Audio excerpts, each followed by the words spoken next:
Okay, maybe we kick off. So, I want to wish you good afternoon and a very, very warm welcome to everyone. It's wonderful to see so many leaders, strategists, also researchers here, gathered here today. Thank you for joining us. My name is Ija Adlercreutz.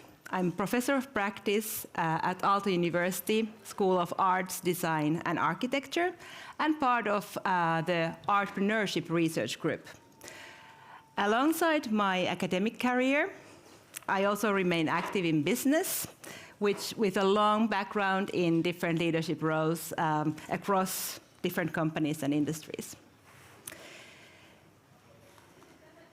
I'll be your moderator today, guiding you through the program, introducing you our speakers, and helping us tie the threads together once the day unfolds. And here you can see our program today. We are very happy to introduce two international speakers and also a great panel discussion after their talks. You as leaders and strategists know as well as I do, the challenges we are facing today are not solved by efficiency alone. That's why I'd like to begin with a simple truth. Machines can optimize what is known, but only people can imagine otherwise. And this leads us to the theme of today: reimagining the role of artistic creativity in business. So why are we researching this theme? And what makes it especially relevant right now? The answer is because the ground beneath business is shifting. Change, as we know, is exponential, disruption is constant, and complexity is the new normal. In that environment, efficiency alone won't set businesses apart. The real differentiator is how boldly we imagine, how clearly we make meaning, and how well we mobilize people. The philosopher, my favorite philosopher, Jori Hendrik von Wright, distinguished doing things right from doing the right things. Business is excellent at the first: dashboards, KPIs, optimization, processes. But the real questions are, what shall we optimize for? What matters? Who are we becoming? Artistic creativity, we believe, helps leaders live with uncertainty, helps them make hidden assumptions visible, and build shared meaning. And then, and only then, take action. And taking action could mean something as simple as, in your next leadership team meeting, don't just ask, how do we hit the targets? Ask, what's the story people will tell if we succeed? Or take any existing ritual, a kickoff, a town hall, an onboarding session, and redesign it so that people actually see and feel your strategy. That is not soft, it is smart, it is deeply human. And maybe to our surprise, it's not new at all.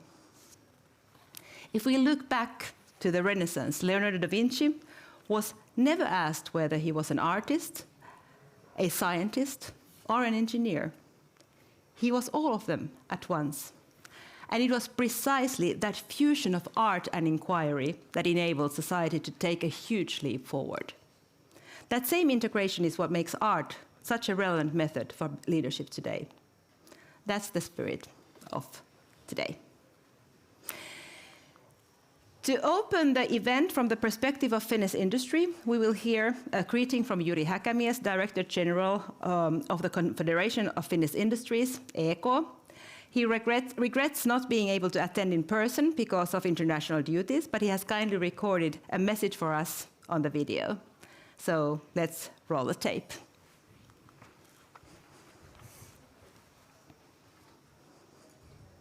Hyvät naiset ja miehet, mulla on ilo lausua teidän seminaariin avaussanat. Valitettavasti olen itse kansainvälisten tehtävien vuoksi estynyt olemaan mukana.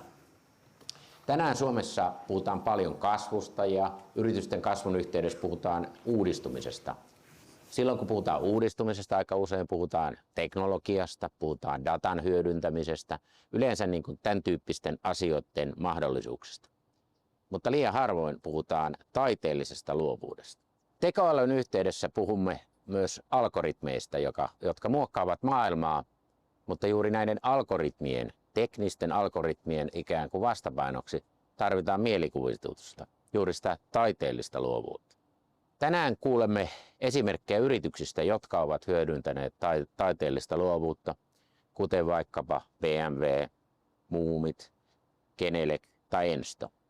Näille yrityksille taiteellinen luovuus ei ole mikään päälle liimattu koriste, vaan aidosti strateginen työkalu, millä yritykset uudistuvat. Uskon, että nämä esimerkit antavat teille ideoita ja tukea sille ajattelun eteenpäin viemiseen. Olen viimeisen vuoden aikana saanut tutustua Aalto-yliopiston Artpreneurship-projektiin. Tuon projektin tavoitteena on tuoda luovat ihmiset, luova ajattelu liiketoiminnan ytimeen. Tämä seminaari tänään on rakennettu tämän ajattelun ympärille. Uskon, että teillä on kiehtova, mielenkiintoinen ja luova seminaari edessä. Näillä sanoilla oikein hyvää seminaaria.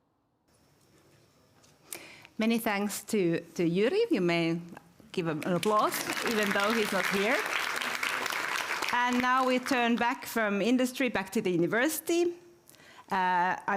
Please join me in welcoming my colleague, Professor Anniina Suominen, who leads our Entrepreneurship Research Group and will show how we put these ideas into action. Please. Iya. Oh. Hello. So my name is Anniina Suominen. I'm a professor at the School of Art, Design and Architecture. Welcome to our Marcio building. It's our newest building, and we're very proud of this space. You just heard from Iya why imagination, meaning, and creativity are no longer optional extras in business, but essential for motivation, innovation, and results. And that's exactly where our work as the Aalto Artpreneurship Research Group becomes relevant. We explore the possibilities for artistic creativity inside companies, not as decoration or entertainment, but as a method for renewal and resilience. As it is with all meaningful renewal processes and transformations, these cannot be done alone. We've been fortunate to have strong support from Business Finland and Next Generation EU.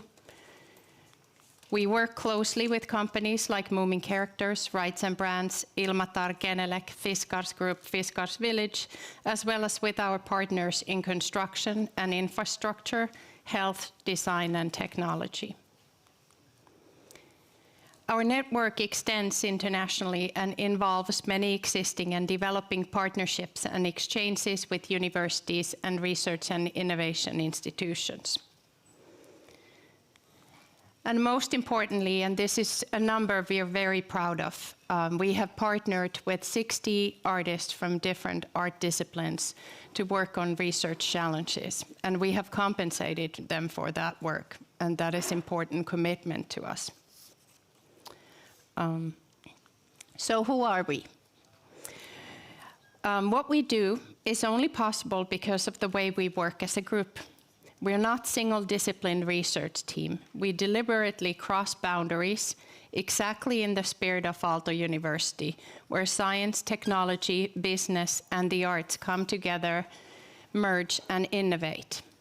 In our group, you'll find people from many backgrounds: artists and creative professionals, social designers, technology solutions designers, educators, attorneys, contracting law and IP specialists, but also professionals with long business and leadership experiences.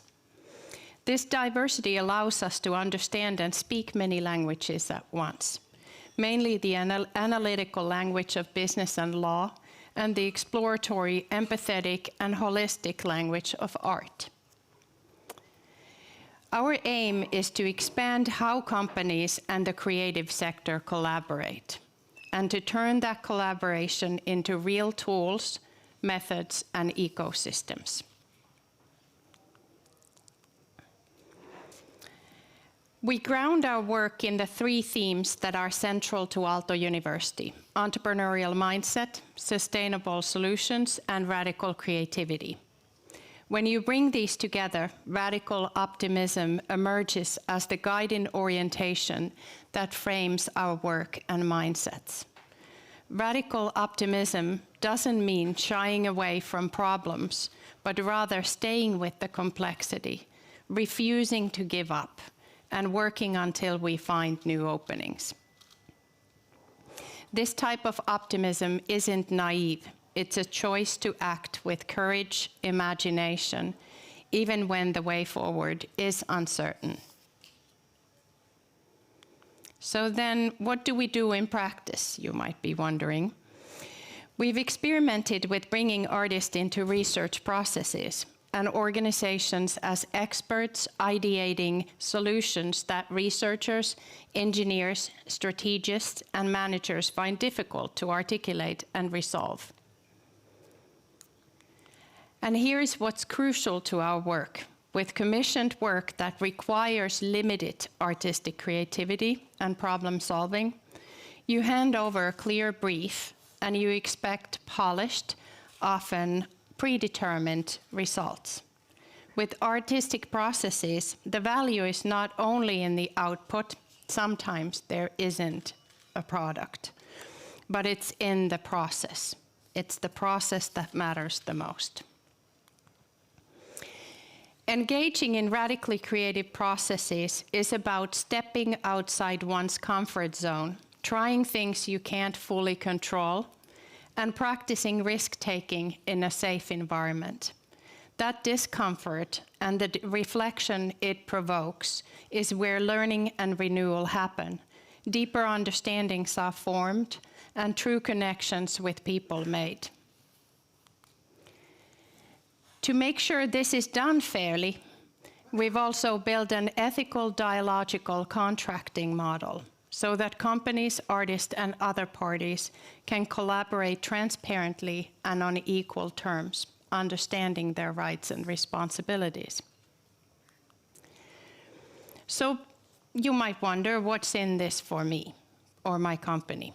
Well, you can join our next pilot program. This is advertisement. We bring creative professionals, researchers, and artists together with your staff to work on challenges that matter for your future. Whether that's branding, innovation, leadership, sustainability, ethics, or customer experience. But there's also a bigger picture, of course. Companies don't exist in a vacuum. No business can thrive in a society that is fractured, polarized, or unwell. That is why our work also has societal dimensions. Artistic creativity can help companies engage with wider questions, from global challenges like climate change and migration to local questions of belonging and community. It can do so in a non-political, human way that builds trust and shared meaning. In this sense, the value of artistic collaborations is not only new ideas for your business, it's also a stronger resilience for society you operate in. And to support this work long term, one of our outcomes that we're working towards will be an entrepreneurial playbook, a guide for embedding art systematically in leadership, culture, and strategy. Now we're going to transition into a video, which is, this is not the slide, but it's okay. You'll see Ia and I again. I'm sorry for that. But this video kind of recaps what we've just heard. I'm a teacher, so I repeat things.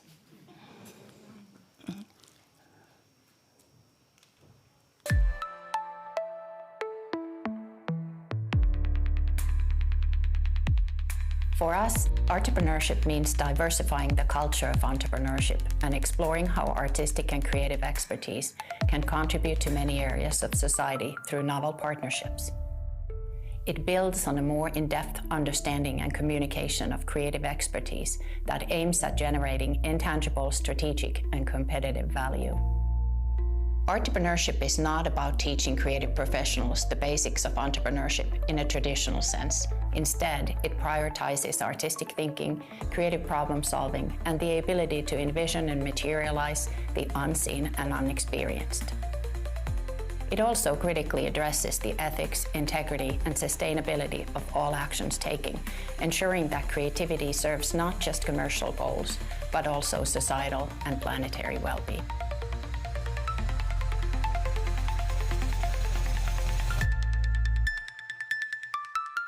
The way I see it, businesses today are facing more complexity and rapid change than ever before. And let's be honest, traditional business logic alone isn't enough to guide us forward anymore. This is where artistic creativity comes in. It helps us make sense of chaos, it builds emotional connections, and it sparks ideas that wouldn't surface through traditional linear thinking. Also, research shows that artistic creativity brings fresh ways to tackle both challenges and opportunities. So, if you're serious about leading a fearless culture, one that thrives in uncertainty and pushes boundaries, you need people who think differently. Artistically creative minds, they challenge outdated assumptions, they unlock new possibilities and bring perspectives that can transform not just your solutions, but your entire culture. Entrepreneurial business collaborations that we promote differ from typical commission projects that aim at specific predetermined products. The value here lies not only in the final outcome, but rather in the process itself, where your company and your people gain valuable new insights and perspectives. So here's my advice. Let go of the need for control. Trust the process even when it feels unfamiliar. That's where real growth happens. When you embrace creative intelligence, you unlock possibilities you never imagined, and in doing so, you build a fearless, innovative culture that is truly ready for the future.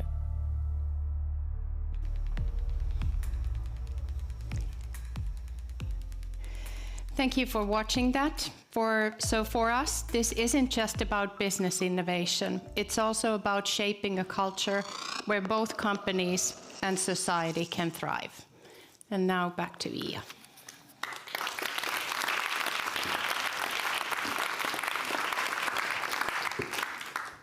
Oh, you had like this, okay. So thank you, Annina.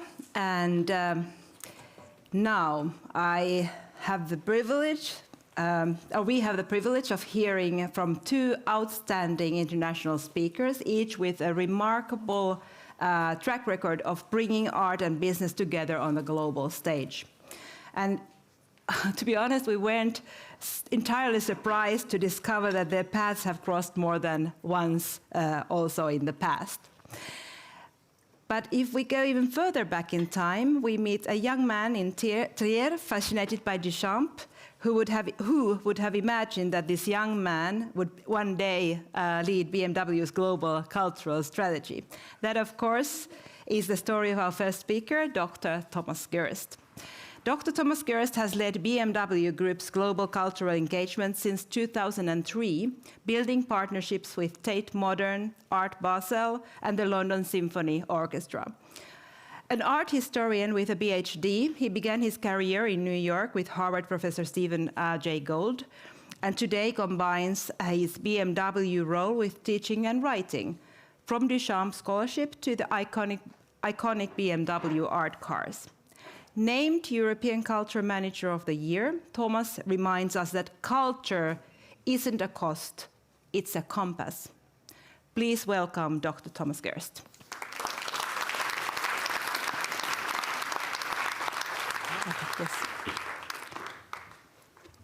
Thank you.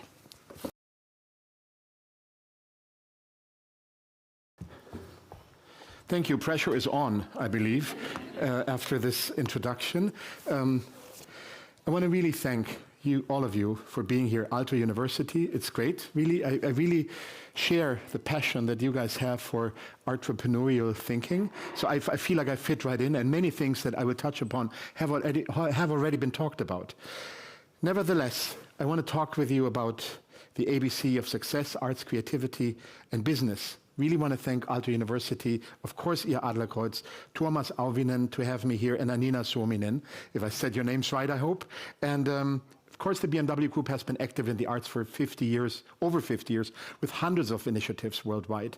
And before, I always feel a little bit uncomfortable because I don't want to be just talking about what the great things that it is that we do and the way we work with artists, and also how we would like other companies to engage with artists.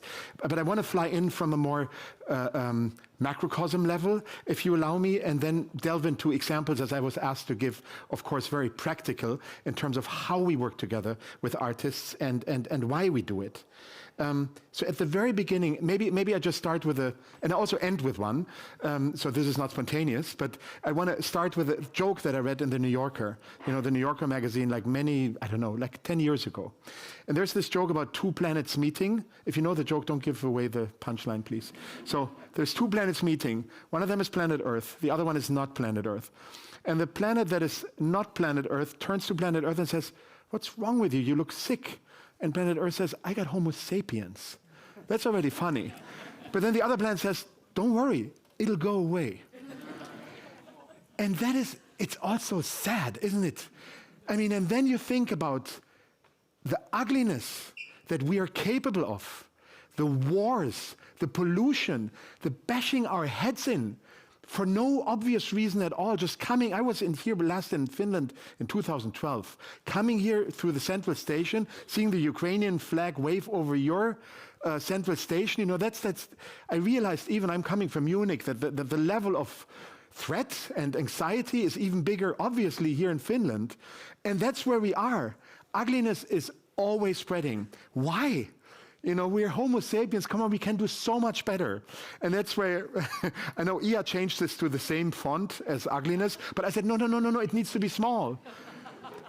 Because beauty is something to protect and to behold. And I'm not talking beauty like aesthetically pleasing or some artist, painting a BMW and we're like, oh yeah, great, that's what we are. But beauty can be, it's about creating meaning. Can also create conflict, can also create something that gets you thinking, can also create something that you disagree with. But I make it so small because I think you're in this room because you're in the business, and I am, and so is everyone here, Ben is as well. It's like we're in the business of creating beauty, at least we're trying to. Yeah, and especially in regard to all that ugliness that is around us. And so I think one of the guiding principles for me, and again, that's not something I can adhere to every day, but at least I tell it to myself, is a great quote from Marshall McLuhan from the 1950s, 1960s, when he says I'm not supposed to turn because I see everything here. There are no passengers on spaceship Earth. We are all crew. Marshall McLuhan said, why do we need space exploration? Why do we need NASA? We already are in outer space. And this is our spaceship, And if we think of ourselves as members of the crew and not just passengers like some, big cruise ship, then I think that is part of the mindset that can change. And that is also where arts and business can come together and create something meaningful together as crew members and not so much as passengers. And I just think I'm going to kick this off before getting into BMW. Let's get to know some of the crew members, if you allow me, because there's great things around us that we can all delve into on the side of companies or on the side of artists. Let's start with this guy. Again, if you know him, don't give it away. But tell me, what country is this guy from and what century? France, yes, post, exactly. What would be his job? Postman. Yes, somebody's very quick and fast. Thank you. Young lady in the back there. Century. Photography was already there, so 19th. Thank you. So this is 19th century. This guy has a name. His name was Fernand Cheval. And I'm just going to tell you his little story, okay? Actually, don't Google it now. I'm telling you the story. So this guy, and I'm not making this up. I said, don't. Oh, you're taking a picture. Okay, fine. Then the thing is this.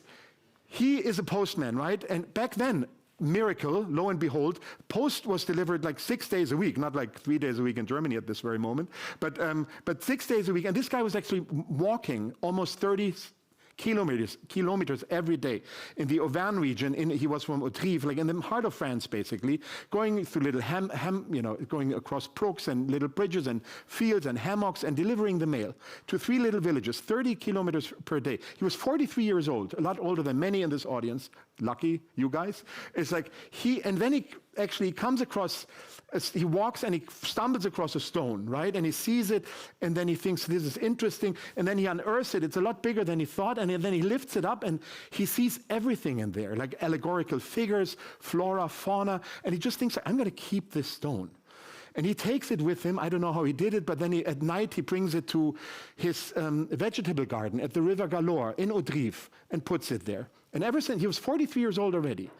And ever since then, he builds a little wheelbarrow, and he takes pebbles and stones and little things across, like every time he walks his 30 kilometers, and puts it into his vegetable garden. Do you know what's in his vegetable garden 33 years after? This guy, in over 3 decades, builds something that we now call Palais Ideal. Over 200,000 people are visiting the little town Autrive every year to see this one. Now behind big walls, it was supposed to be raised in the 60s. Luckily, André Malraux was the first cultural minister in France, and he said, no, we got to save this. This is a landmark. This is a postman. He builds this. He doesn't have architectural training, right? He builds this. And why? Because he was delivering mail. Photography had been invented. Postcards were being sent back and forth. There were magazines that showed Hindu temples, mosques from Iran and whatnot. So he puts all of this together in this eclectic thing that is 27 meters long, 13 meters high. The first stone sits on an altar on the second floor. There's a room for his wheelbarrow. And this is what he did. And the thing is, you can go there now, you can buy T-shirts, Palais Ideal, you can buy keychains, Palais Ideal. And when I was there, I just thought, okay, what should I buy? And then I thought, no, Autrive is still a very small village. And you can just go outside that village and you're just back in the fields, the way that Fanon-Cheval was. And I just thought, not because I'm cheap, but because I think it's also okay. And maybe a better souvenir is I picked up a little stone. I picked up a little stone. This is not from there, actually. I picked it up right there. But it's just to make the story. So there are more of those right there. So the thing is, I pick up the stone and I put it on my desk, and I think if a postman is capable of creating this in his vegetable garden 33 years, think of what every one of us is capable of if we want to. Yeah, and create something meaningful and do something that is fantastic on the side of business or on the side of arts. And this is where this can all come together. So, and if we look at crew members, we are not alone. Yeah, you might be sometimes, I'm alone, nobody's calling me, what am I doing on Saturday night? But the thing is, like, we're all standing on the shoulders of giants. There's so many people that have come before us that have created amazing things. And that is what I wanted to say about beauty. It was Charles Baudelaire, actually, the French mid-19th century poet, who said, like, he came up with this amazing image. He said that only humankind can do that, actually. Homo sapiens, that creates so much ugliness. But we can also communicate with each other, to each other, across the decades, across countries, nations, across the centuries and across the millennia. You can pick up a book that was written 2,000 years ago. You can delve into Egyptian culture from 5,000 years ago. You can listen to something that was composed 500 years ago, and it resonates with you. It does something with you. This is what we are here for, to create this sort of beauty, to be no other animal on this planet, if we're an animal, but we're like the apex predator, or whatever you can call us, living in the Anthropocene, changing things for the worse, actually. But the thing is, we can create something just by delving into something that has been done before. And that is what I really want to get across at the very beginning. Let's meet some more team members, just for the fun of it, okay? Some crew members, I think. You know this woman? She also happens to be French. I just give this away quickly. Her name is Jeanne Calment. She's the oldest human being that has ever existed on this planet, as we know, ever since there were certificates of birth. She died in 1997, unfortunately. She turned 122 years. And this is her smoking cigarettes, drinking wine, and apparently in the last week she ate like 1 kilo of chocolate every day. So it's like, this is Homo sapiens on this planet. Jeanne Calment, she said like she had memories of Vincent van Gogh. She died in Arles, coming into her father's store, buying things. I don't know, but I think he had never money, so I don't know whether that story is true. But in case, this is the oldest human being ever, but we are surrounded by so many more miracles. This is a Greenland shark. That's the oldest, oh no, I skipped. Oh no, there's coming. Okay. First we go to the oldest living land animal, yeah, and that is the Seychelles Aldabra tortoise. They can grow over. They can turn 250 years old, and this is actually his name is Jonathan, and he turns 191 years old. So he was already alive before Jean Calment was even born, and now he's blind, but apparently, and that's good news, he can still mate. And the thing is, it's like he's being fed like some guava salad and things. So he's still a happy man, Jonathan. And this is the oldest land animal. It doesn't get older than this. If we go into the ocean, we have the Greenland shark. They can turn like half a millennium. You know, this guy was already around when Columbus was there, Shakespeare and Galileo and others. And if we go into plants, there's plants on Moss Island in Antarctica. They're older than when the wheel was invented in Mesopotamia. I'm mentioning the wheel being invented because that's important for BMW, obviously, but also hopefully for the story of humankind on this planet. And those have been around for thousands and thousands of years. And we are surrounded by them. And the last example I want to give to you is these trees. They are in Utah. There are 47,000 trees. They're 80,000 years old. They are one organism. They are an identical single root system that has been around for 80,000 years. These are the miracles we are surrounded by. You know, of course we love high tech and everything, but this is right there. This is what we live with. And I'm aware that in Finland, with so much nature around, you are very much aware of these things. And I just think that we can draw our inspiration from this all the time because of what has been there and what is around us. If we just open our eyes, and I'm coming to this open our eyes because the last crew member I wanted to introduce to you is this guy. You probably know him. Laughter, but no name. Steve Jobs, exactly. Okay, great. And you've probably listened, it's like been looked at millions and millions of times. I think 50 million times now on YouTube is his Stanford University speech that he gave, the commencement address, you know, when they always ask like amazing people to give a speech. And he did this speech in 2005 in Stanford. And he actually talks about something that I want to delve into a little bit because it sets us apart from AI has to serve to us. I'm not against AI, and we're getting into that. And then I get into BMW examples. But with Steve Jobs, what I found interesting is that he tells the Stanford class of 2005 that he was a dropout at Reed College, right? He didn't, and when you pay a lot of tuition in the United States. If you're no longer enrolled in any classes, you better get out of campus. You have no role to be there. But he was hanging around, and he tells the student that story. And he just chanced upon, and I'm saying chanced upon. We'd heard about letting go of control and everything, and where do we find things that really matter to us? He chanced upon a class of Japanese calligraphy, typography, the arts of, writing. And he just went there. He wasn't enrolled in that class. And he credits that class that he enters by chance with no business of being there, that this basically jump-started also the design of his company. That is the first company on the planet that hits the worth of $1 trillion in August 2018. We all know that Apple is amazing when it comes to design. And he credits that class that he had no business of being in, for Apple being such a design-savvy company that actually is part of its amazing success. And of course, him and Tim Cook, they always limited the time of their kids, being in front of social media. What I found interesting with Steve Jobs is that in 1955, in a book called Meaning in the Visual Arts, Erwin Panofsky, who fled the Nazis, went to Princeton, wrote a book, Meaning in the Visual Arts, and he said, and I have to quote, "It is not the reading matter assigned for course 301, but it is a line of Erasmus of Rotterdam, of Spencer, or Dante, or some obscure mythographer of the 14th century which will light our candle." Basically exactly what happened to Steve Jobs 50 years later when he talks about that commencement speech, when he talks about that in his commencement speech. It's something that is not in our control. It is what Panofsky says, it is mostly where we have no business to seek or to look, for that we shall find. Now, we all know that from experience, that is oftentimes the case. And we can't really have that in shallow waters. There needs to be some depth to it in your conversations, in anything that is going on around you. And the one thing is that this is, I wrote a book about this, and I didn't put my name there because I was too embarrassed, like with the other quotes. But I say and I argue that in the age of the shortcut, dare take the detour. In the age of the algorithm, embrace serendipity. Of course, you know, the Steve Jobs was talking about being not on his way, but basically chancing upon this. But what is happening now, when we're chancing upon this is mostly based on algorithms that need to monetize whatever it is, you know, that we have, and that we can give to, and that we buy, and that we purchase, and so forth. But it is the serendipity, I think, that is important. It's the detour that we need there to take.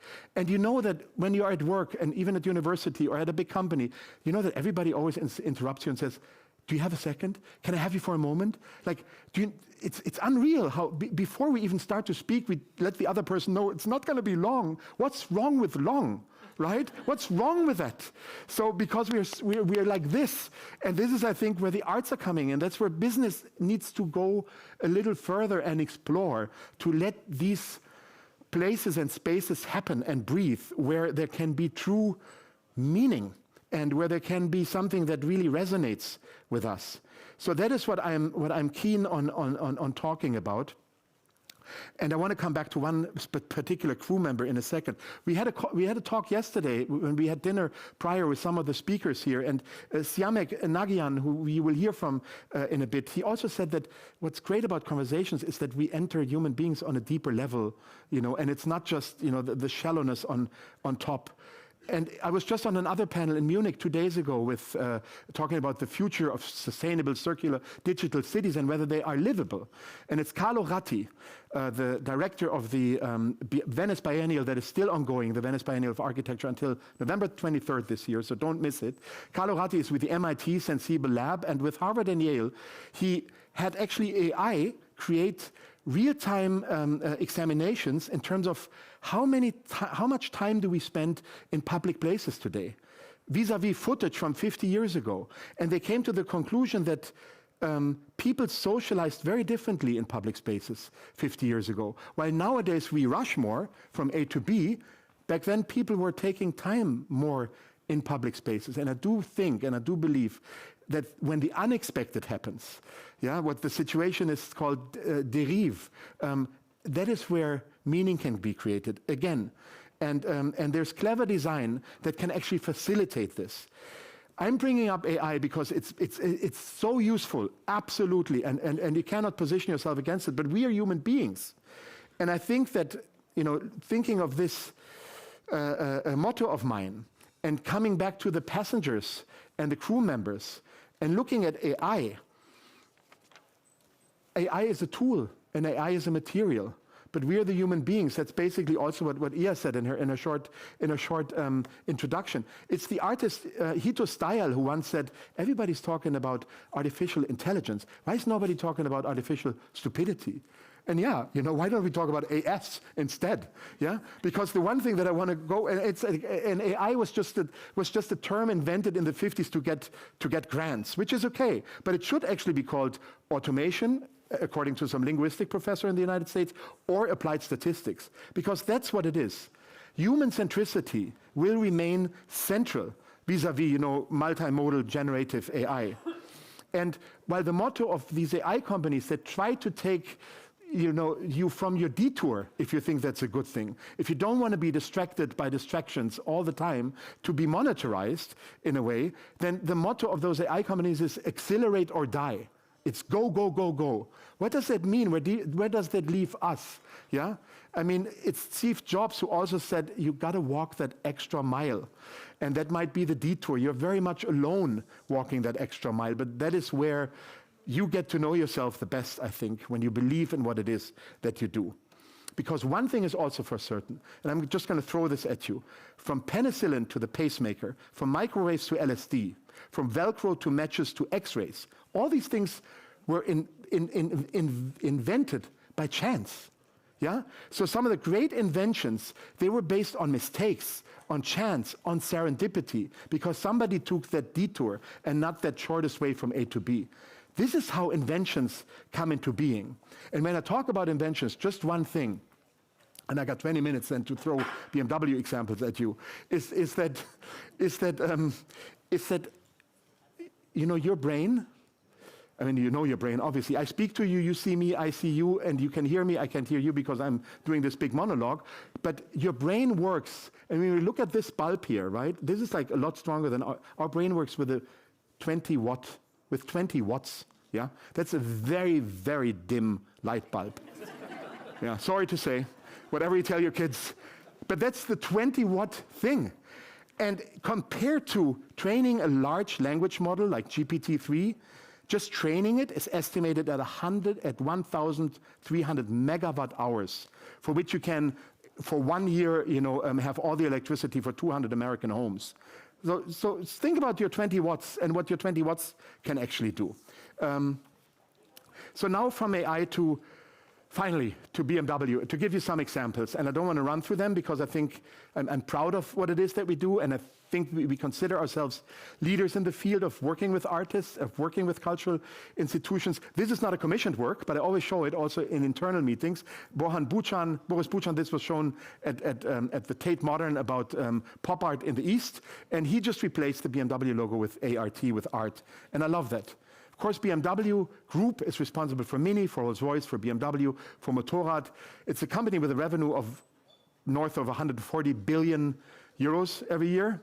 It has 159,000 employees, 30 plants around the world, with another one opening late in this year. And culture and arts are deeply embedded in what it is that we're doing, with our designers, with our engineers, and these artists, because we say creative freedom is the most important thing for innovation when it comes to our designers and engineers, and it's the most important thing for groundbreaking works of art. So there's a link with granting and allowing for creative freedom, allowing for those rooms that I wanted to speak to you about in regard to where meaning can happen. And yes, we are committed. I'm not going to read this all out to you, but we are committed to the arts. And of course, it's great that, you know, our head of the supervisory board, our CEO, are all committed to the arts, and not just as something that pushes the brand, but as something that sets us apart from others in regard to, we are a luxury brand, we are a premium brand, but we don't want to end up on the side of luxury only. We don't want to only cater to our customers and clients. We want to really do something for the society that we do successful business in. And we don't want to end up on the side of bling bling that is often shallow and hollow from within. We all know this is happening all the time and we don't get anywhere. But if we can work with artists and cultural institutions to really make something happen that resonates with you, where there's not like BMW in between, because nothing should interfere with the onlooker and the work of art, or the viewer and or the onlooker or the listener and a classic piece of music. But it should be known that we are enabling these platforms.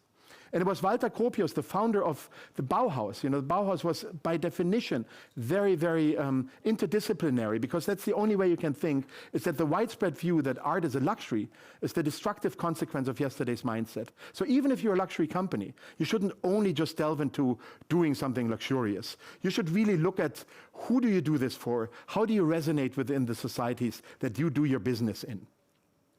And of course, when I started working, I think there was still a bigger trench between art and business. And I would say now that has become a membrane, more or less. But you, of course, have people like Andy Warhol talking about good business is the best art. You have Milton Friedman, great 20th century economist, who said the business of business is business. So why should business do anything in the arts? There's no law in the world in any country that tells a business to, you know, engage with artists. And there's William Blake, you know, many centuries ago said money is the curse of art. So you need to know in what field you're working. And it's good to have the sensibility and the sensitivity when you work with artists on the side of the business. And the best definition of a brand that I've ever heard, and I also tell all these cultural institutions to look at themselves from the outside. What is it that sets you apart? What is your unique selling point? A brand is a piece of real estate in somebody else's mind. So if a brand is a piece of real estate in somebody else's mind, if BMW is a brand, then maybe there's not just a garage and a beautifully designed car, but there might also be a museum, or there might also be a gallery, or there might also be an orchestra on that piece of real estate that makes this brand something that is more desired than as if it were just the product. But again, arts and culture is not just engaged to sing the song of the company, but really have a meaningful dialogue, examples of which I would show you. We need to have artists that are embedded and ingrained in the DNA of what sets BMW apart. And we've been doing that for over 50 years. And art, and I always tell that to artists, they should retain their criticality. Just because they're being paid by us, as I said, they don't need to hail BMW as the great company, but they can be critical because art allows for this outside view of how a brand basically is perceived on the outside world. You have a lot of players now entering the art world. Our competitors, obviously, luxury brands, tech, etc. But many are just jumping, from event to event, and that doesn't really make a big difference. How do we frame the narrative? We think that when it comes to global conflicts, some of that I was saying at the very beginning, to climate crisis, to the pandemic, which is only a few years back when Arundhati Roy said, the pandemic is a portal. We can either go through this with all of our petty fights intact, or we can really dream about a better society, an international, an open one. The fake news, the deep fakes, the social inequality. There's a great quote from Bill Gates in regard to the responsibility that I think companies have within the society to give something back. And that is also what we think is important when it comes to positioning ourselves in the arts and culture field. So here are a few things. I think I'm just going to pick one out and you can read the rest. Interaction instead of transaction. Any cultural institution wants money, wants budget. And I get 2,000 inquiries a year on my desk, yeah? But I don't think that, if it's just a transaction, it's just forking money over from A to B. And any company can do that. Yeah? You are, as a company, you're completely interchangeable. But if we call it interaction, if we call it if we make it a long-term partnership and not just jumping from event to event, and interaction meaning that you get the artists engaged with our designers, with our engineers, that they tap into what it is that we have to offer, and that we can learn from them what they have to offer. And there are so many places where that happens within the company that I'm actually very proud to be making this point. And yes, while the media is fantastic in this regard, it's not only done for setting us apart when it comes to the visibility, the image, and the reputation of the company. Of course, our cultural engagement is a driver of that. But there's many that talk the talk and don't walk the walk and speak of the dialogue that they're having with artists, but it mostly boils down to a transaction and some artists saying how great your brand is. I want them to be critical, and I think that what nobody can buy, like there's certain words that you cannot claim. I'm speaking fast, right? I realize that now. There's certain, because I got 11 minutes left. I really did a little research in terms of terms that you cannot claim for yourself. Like you could not call yourself a hero, right? Somebody else would have to do that for you. You cannot call yourself a rock star, Ben, although to me you are one. But the thing is, and because you are to me one, you are one. So I think there needs to be an audience that claims that somebody's a rock star. Otherwise, you're ridiculous. And when it comes to being a saint, I mean, we saw what happened in Rome last weekend, but it takes some time with the Catholic Church. Like you just cannot call yourself a saint, or you could try, but it doesn't really make sense. So there's processes for everything. And the one thing that you cannot buy and that every company wants to be is authentic. Yeah? The moment you claim you are authentic, you're not. Yeah? So authentic is something that has to be credited to you, that needs to be a third party involved that calls you that. And I think I was very happy and proud to read that in the media, not paid media, but earned media in this case, where we are being called authentic because we have been a partner in the arts for so long, and artists are actually speaking very well about us and not just taking budget for their projects. So this is how we frame the narrative, where it goes beyond marketing and where it goes beyond just brand visibility and also beyond corporate social responsibility in terms of what you owe to the society that you do successful business in. So I come to this important thing now, which is also important for your radical creativity, and I think that's alliances. That is what we call, the X also, when we always have Jeff Koons, ex-BMW, or London Symphony Orchestra, ex-BMW. It's like working together with amazing institutions and artists, co-creating things together. And again, fully integrated in long-term collaborations. There's this quote I think I read from an earlier symposium here by Ellen Dissanayake, the American anthropologist, who says that, an evolutionary theorist, who says like art is not a frill, it is a biological necessity. My PhD was about art and culture in Japanese American internment camps on the West Coast during the time of between Pearl Harbor and Hiroshima. There was no material, there was propaganda, there was manipulation, censorship, etc. But I realized then, going into and doing research about these camps, that if you have a piece of driftwood, you create something with it. You know, art is there. Even if there's no billions of fundings, art is there. But it's great to take care of art. Think of the beauty that we all need in our lives. And that, again, doesn't need to be something that is just in the affirmative. So the human centricity relies on this aspect of co-creation. And I think that is where the courage is, where also the radical creativity comes in that we're talking about here a lot at Aalto University.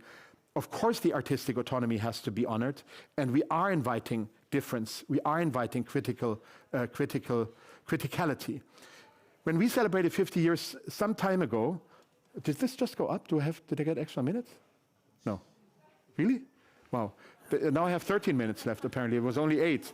But so when we celebrated 50 years, right, we could have done like some amazing film and clip that is very costly, but then I thought, no, and this is the short version you're going to see.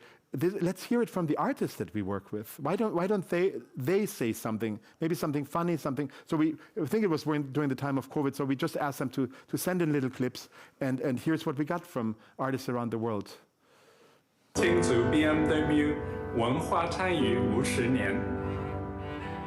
Thank you, BMW Group. Congratulations to the BMW Cultural Group. Congratulations, congratulations. Happy 50 years anniversary. We love you. I hope BMW Group Cultural Engagement have another beautiful, incredible, another 15 years. To celebrate 50 years of BMW's cultural engagement here, a very short conversation with a seagull. Tell me about your unrealized project.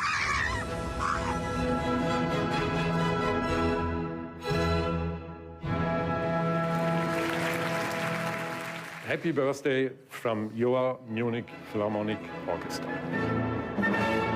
DNA BMW. Spread the love. Samalango, she's actually 90 years old. She created a BMW art car at the time that Nelson Mandela was freed from jail after apartheid luckily fell apart. So this is the little clip that I wanted to show you. And now I wanted to delve into something and actually finish with that as an example. We are working with orchestras. We are working with things that don't have to do much with the core business, but we are also doing the BMW art cars. And I have to tell you the truth, when I knew about the BMW art cars and I wasn't working for the BMW, and I never thought I would, I thought they were kind of hideous, because I thought, okay, there's a company that throws money at artists throw paint at a car, and then a design object turns into an art object. But then I learned about the nucleus of the BMW art cars, and they have nothing to do with PR and marketing people, and they're good people, putting their heads together, thinking, how can we introduce BMW to the arts? But it was about the love and passion for racing. This idea was generated at the racetrack of the greatest endurance race on the planet, the 24-hour race of Le Mans. And luckily it was Alexander Calder, followed by Frank Stella, by Roy Lichtenstein, by Andy Warhol, whom we see here painting an M1 in only 28 minutes. That's the fastest BMW art car ever. Also was doing very well on the racetrack, creating cars that would actually race. We are celebrating the 50th anniversary of them this year. They're being shown around the world in, I think, more than 40 countries, and they bring together people that are enthusiastic about cars, about design, about motorsports, about technology, about racing, and of course about arts.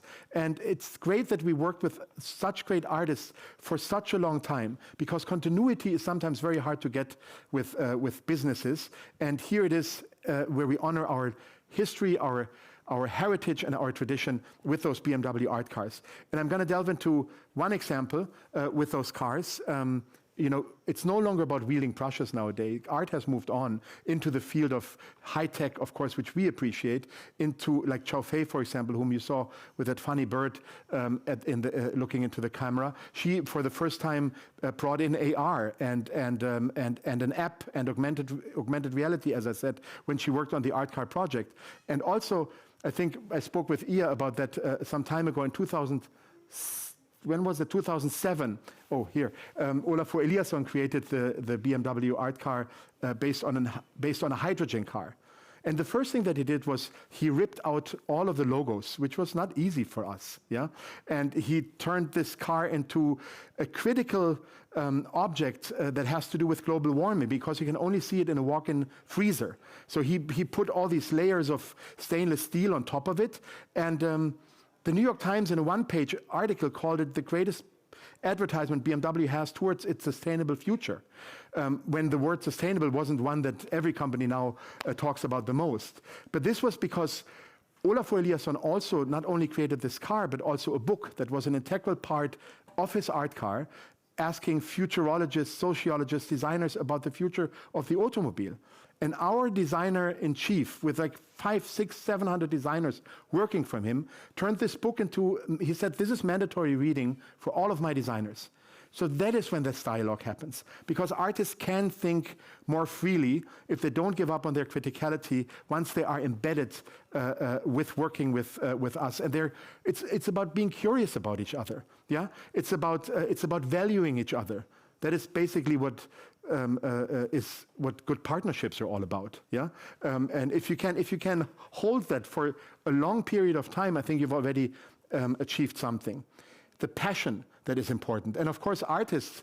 Ever since the 1909 Futurist Manifesto was published on the front cover of Le Figaro, were hailing the car as, the speed, the sound, even the smell of the car. So there has been, of course, artists interested and critical of individual mobility. And we are just happy to be contributing to the series of fascination, negative or positive, of artists dealing with any things that have to do with mobility. So the last example I want to give to you is Julie Miretu.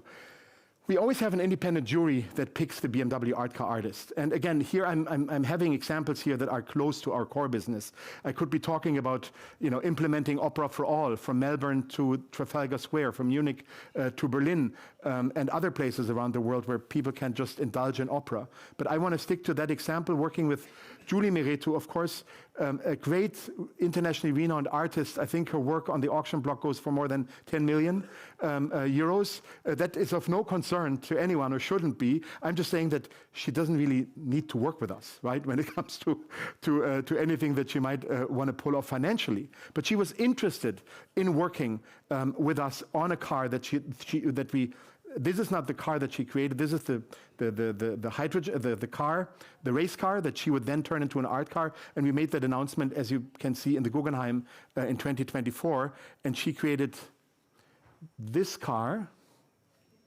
Oh, here. She created this car in 2020, then later on, and it raced in 2024. Actually, our race drivers had an accident with it. Nobody got hurt, but the car got a little bit destroyed, so we had to rebuild it a little bit from scratch to make it look as if it had never raced. But this is what she came up with, alongside her amazing work that she does. She had never worked three-dimensionally, and she was very intrigued by creating something, what she called a performative painting, and not so much rolling sculpture. But what I'm saying is what comes out of there is something that also has to do with reverberating also socially and having an international impact. Because Julie Miretu said, look, if I'm going to do a BMW art car, what I also want you guys to do is help me create AFMEC. AFMEC is the African Film and Media Arts Collective, and I brought a little clip about that as well, because that is part of this project, but has nothing whatsoever to do with the car itself, but comes out of this project of working together with an internationally renowned artist and her amazing network across Africa. The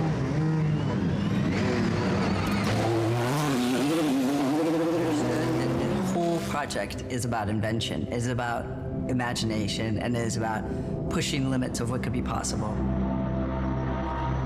And when I was back in the studio, I had the model of the car, and it's just sitting in front of this painting, and I thought, What would happen if the car seemed to just go through that painting and become affected by it?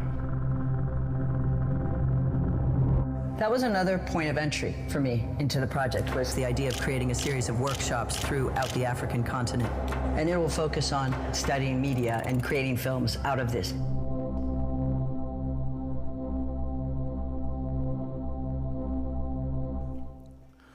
Again, that was the short version of a longer clip, but I think it becomes clear that, starting from creating a BMW art car and then making a difference with documentary filmmaking across Africa, culminating in a big show next year that involves the car, but also what comes out of these workshops that has over 100 artists involved with her network, Meret Mandefro, Emmy-nominated filmmaker who's making these workshops possible, culminating in a show at the Zeitmoka in Cape Town, a museum that we have been partnering with from the very beginning. That is something I think that makes the difference here. And with this, I really want to conclude. I'm sure I forgot so many things. I'm here. I think I think there's no time for questions now, but I want to thank you from the bottom of my heart. This is important because at the end of the day, for those that come from business, it's the budget that does count in the end, yeah? So I show this always at BMW. Why is the arts budget always the first thing to be cut when we know damn well it's the one thing that separates us from the monkeys, yeah? So this sometimes helps, sometimes it doesn't, and here it's us working, celebrating the 50th anniversary of our great headquarters building in Munich, and of course we could only do that with an amazing vertical dance company from the West Coast called Bandaloop. They create these key visuals that then stick for many, many years to come, and I'm all the more grateful to them. Thank you very much. Thank you. Sure. No, not too long. Okay, I'm not letting you go anywhere. Thank you so much, Thomas. I think it's interesting. I need to focus all the time in speaking slowly because everybody who knows me well knows that I speak really fast. Oh, God. The thing with you is great because you both speak fast and think fast. So that's something, that's an upside of it. And I think we got in a very short period of time, I think you raised so many important points. Sort of one that is, from our perspective, very important is the integrity of artists. And we've sort of brought this up many times already that we want to focus on the process because it's sort of carries so much value as such. We do have time for questions, for your surprise. Mm-hmm. I think the timer somehow sensed that you're speaking very fast, so I think, but it wasn't too fast, it was fantastic. And so if there are any questions in the audience, you'd be happy to take it, right? So anyone wanting to ask anything. I've really looked up to BMW for a long time because I could share this story that in 1999 I established a company. Sort of the business idea of it was to bring art and design into companies, in a strategic role in companies. And I must say it was a bit premature at that time in Finland, but already then I explored many companies globally that were really interested in this. BMW was, of course, one of them, and that was around the time you also started your career there. But anyone wanting to ask anything from Thomas? Of course, we are soon going on a break, so it's also possible to address questions there. Yes, please. Here, Lauri has a question. How big is your budget on an annual basis? Because that's obviously one thing which we all are very interested in. And how much is, so to say, donations to the different artists and artist groups? Can you give any kind of idea about that? No. Thank you for the question. I think when Picasso's Young Man with a Pipe was auctioned off at Sotheby's in 2003 for $97 million, what does that figure tell you about the art historical significance of that particular painting? Hopefully nothing. So that's a cheap answer, of course, to say that I don't want to be judged by the money that we pour into the arts, but by the meaning that we can create with cultural institutions and artists. Having said that, and you're being such a nice person to ask me that question, I would say it's in the, I'm bad with math, which is not a good thing, working in a company, but I would say it's a low two-digit million number. Yeah? Okay, good. It's a business secret, clearly.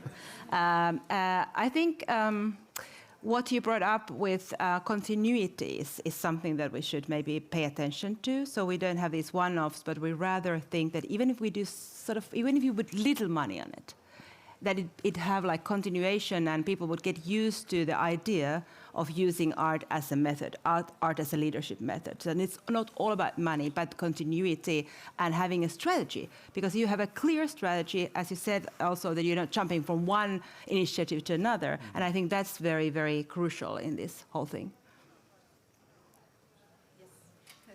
So a question, how does it affect inside the organization that you work with the artist? So how does it affect the culture inside the company? I think our culture and engagement is really, as I said, it's like the duration, the time, the trajectory of it all. It's like more than 50 years, which is more than many companies exist. Yeah, so we are engaged with culture, and we really try to, like, with so many artists that want to work in, that want to go into our plant, take pictures or do something. Of course, we need to honor, you know, the individual employees, whether they want to be part of this, whether it takes away from their time. But we really do that, even if we don't send a press release out, have artists that are interested in what it is that we do. There's now an artist that we were able to get grants for from the city of Munich, a Turkish-based, half Turkish-German artist who's looking into all the Turkish generations of, we call them in Germany Gastarbeiter, guest workers, and their stories from working at BMW, and that she turns that into a theater play with their voices in voiceovers and testimonials. I think not all of it is great, yeah, but at least somebody's paying attention, giving others a voice that otherwise wouldn't have it. And of course we wanted to make everything. Sometimes it's not easy to speak to the guy who runs the plant or the woman who runs the plant, and because they are focused on creating cars, which, you know, I benefit from also, but to make room and time for these artistic inquiries, I think is very crucial and important. So this is, I think, being seen as something that actually employees appreciate. And my designers and engineer friends, they sometimes say, Thomas, you get to work with like Jeff Koons for years, with Julie Miretu for years. When we sometimes get creative input, you know, you hire someone for a Teams meeting and then you talk 20 minutes to an artist. That is not it. That is exactly what I said before. It's like, do you have a minute? Do you have a second? There should be more and more ingrained and embedded for something to come out of this for those that are working in a whole different vein. So always more can be done, but I do think that we lead by example on this one. We have two more questions there. Wait for the mic, please. And I give short answers. Thank you. You mentioned processes. Are there any downsides to follow a strict process? Can you be radically creative then? Or do you have perfect processes? I mentioned what? Processes. Following a process. Creative process. Process, yeah, processes. I'm sorry, yeah. And are there any downsides that you follow a process? Any don'ts? Any downsides, any negative things? Or do I wouldn't talk about it. I'm a spokesperson for this company. You would never hear a bad example coming from me. I mean, I did a favor to the gentleman asking for budget, but I can't go that far. Yeah, thank you. I think what we really honor is creative freedom. So I'm not even in the jury of, there's international museum directors, and I think that's so much more transparent and also honest, because we say, look, even if I'm an art historian, I work for a company, I'm perceived as somebody who works for BMW. So if we put a jury in place that picks the next BMW art car artist, nobody from BMW is part of that. So they are there with their institutional weight, of course, coming from big museums around the world. But, and I think that if there's and I would always think that artists that we work with and we grant them complete creative freedom, that they don't use this, you know, in the process they can be critical as much as they want. Olafur Eliasson was. I think, you know, we don't pay hired guns to sing the song of BMW. We can do that ourselves. But while criticality is there, it should be on a level of a dialogue and not of a confrontation. I mean, why, if you don't, as an artist, and I respect your integrity, if you think anything that I don't take any dime from a company, just as well. There's artists that we might approach that just don't want to. Wolfgang Tillmans, I give you an example. We love Wolfgang Tillmans. He loves us back, I hope. But he wouldn't work. He wouldn't do anything for us. He says, like, look, I'm not interested in doing work for a company. I have my own aesthetics, and I don't want anything to interfere with that. And I respect that. I really think that's great. So, but I wouldn't artists that we really then have started working with. I have encountered big discussions, but not something really going downhill. Because one thing also, and sorry, I said I give short answers, but you have to be mindful, because in the court, and also when you invite artists to the company, seriously, in the court of public opinion, the artist is always David vis-a-vis Goliath. So if an artist in the process of working with a company, talks about how horrible that is, or it talks about problems that they encounter or censorship they may encounter, you lose big time. And I think it's really about having a great history working with artists. Jenny, Julie Meretu can ask Jenny Holzer, can ask Esther Malango, can ask Jeff Koons, can ask Olafur Eliasson how it was working with us. And I think that's where trust is established. And I'm happy to be building on that trust further. I would like to say that maybe it's just as any relationship. It's not business relationship, but it is a clear dialogue, and I think that's the core of it. There was one more question, yes. And then that needs to be super short. We need to let you go and turn from Homo sapiens to Homo ludens, which is a playful human, for 20 minutes after that. But please have that last question. Hello, thank you for the great presentation. Going back to that last slide that you showed about cutting the art budgets and the difference between us and the monkeys, obviously you have this great program that you've been running for years, and it's established in the strategy and so forth. But how do you, in your everyday life, carve that space in the business environment for these creative initiatives and projects? And how do you sort of lead by example to make sure that that culture lives on and in the future as well? I have my hierarchies. I'm not a member of the board, obviously, and will never be, for many reasons. but the thing is, it's like I have my hierarchies, and I need to have the commitment of the company to be, to want to continue to be a partner of the arts. And of course, you can sometimes, we had a 30% profit drop last year. It's not easy to take on anything new. It's hard enough to keep going what we already are doing. And there needs to be a strategy in place. And because it cannot be that if a CEO or very upper senior management loves the opera, then we do opera. The next one loves theater, and then we do theater. But the next one after that doesn't like culture at all, and we do nothing. So I always need to make sure to navigate that I talk within the company about how arts and culture can matter, be it for media, as we said, but also for the mindset, for the great discussions that we're having with artists. So I need to, because the hierarchies are always shifting. People switch their jobs within companies.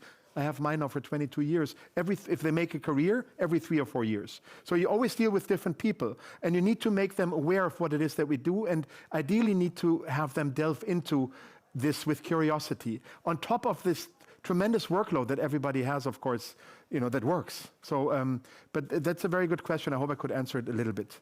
Thank you. Thank you, Thomas. Let's give a great applause. Thank you. Thank you. And now, I hope you all will stretch your feet a bit and enjoy coffee and little something to eat. And when we call you back, I'm hoping you to be quick, because we want to keep the flow going. But meanwhile, enjoy each other, enjoy the discussions and coffee. 15 minutes. Thank you. So welcome back, everyone. I hope you enjoyed your moment as Homo ludens. And let's dive right back with our next guest. I'm happy to introduce you to Ben Hartley, who is President and CEO of Silk Road, the international music collective founded by Yo-Yo Ma, a cellist. Together with artistic director Rhiannon Giddens, he leads Silk Road's cross-cultural mission through national tours like American Railroad and education programs that build empathy and connection. Before Silk Road, Ben revitalized New York's National Arts Club and held senior roles at the Guggenheim, the Brooklyn Academy of Music, and the Museum of Arts and Design. He has also advised boards from BMW, surprisingly, and Cartier to Pepsi and Art Basel on building meaningful arts partnerships. An Australian-born New Yorker, Ben has spent his career at the intersection of arts and business, championing the arts as engines of imagination, resilience, and social change. Please join me in giving a warm welcome to Ben Hartley. Welcome, Ben.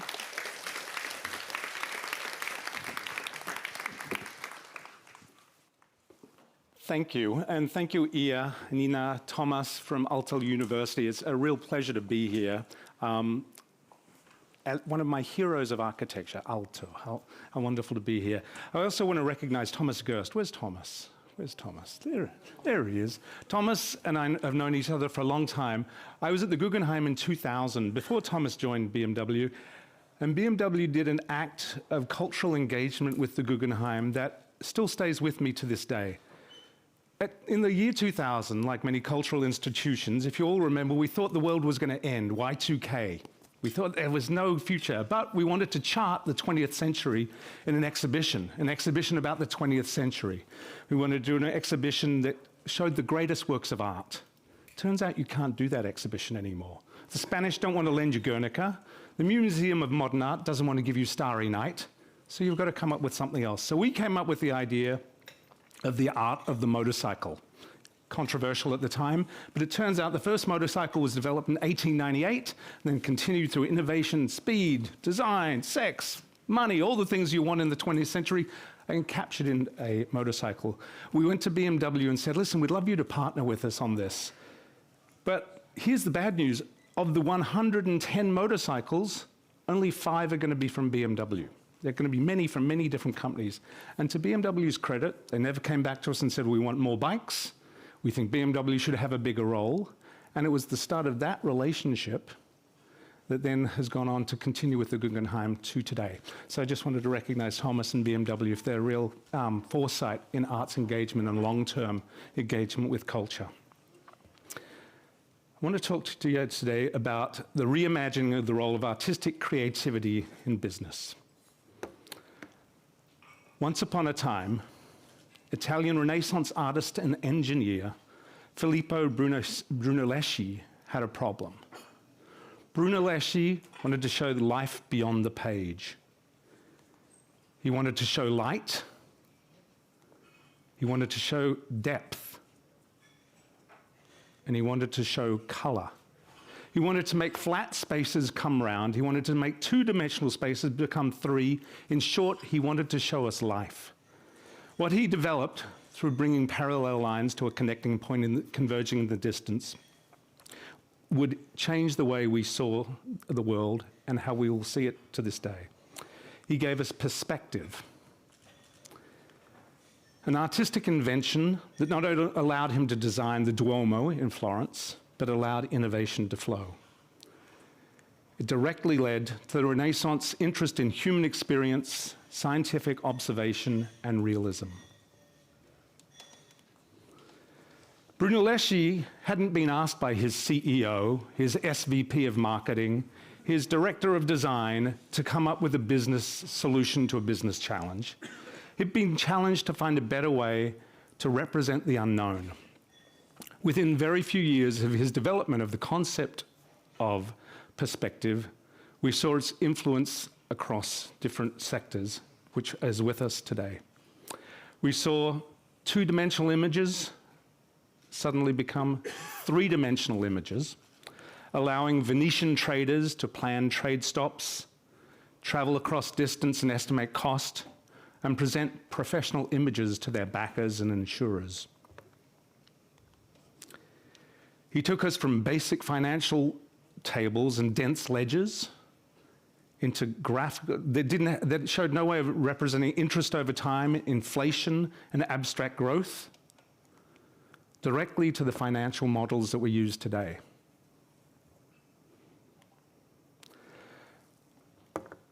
Brunelleschi invented something that changed the course of history. He showed us how an artist could contribute deeply. Yet over the last 600 years, the role of the artist and the role of art has been diminished in business. Why is that?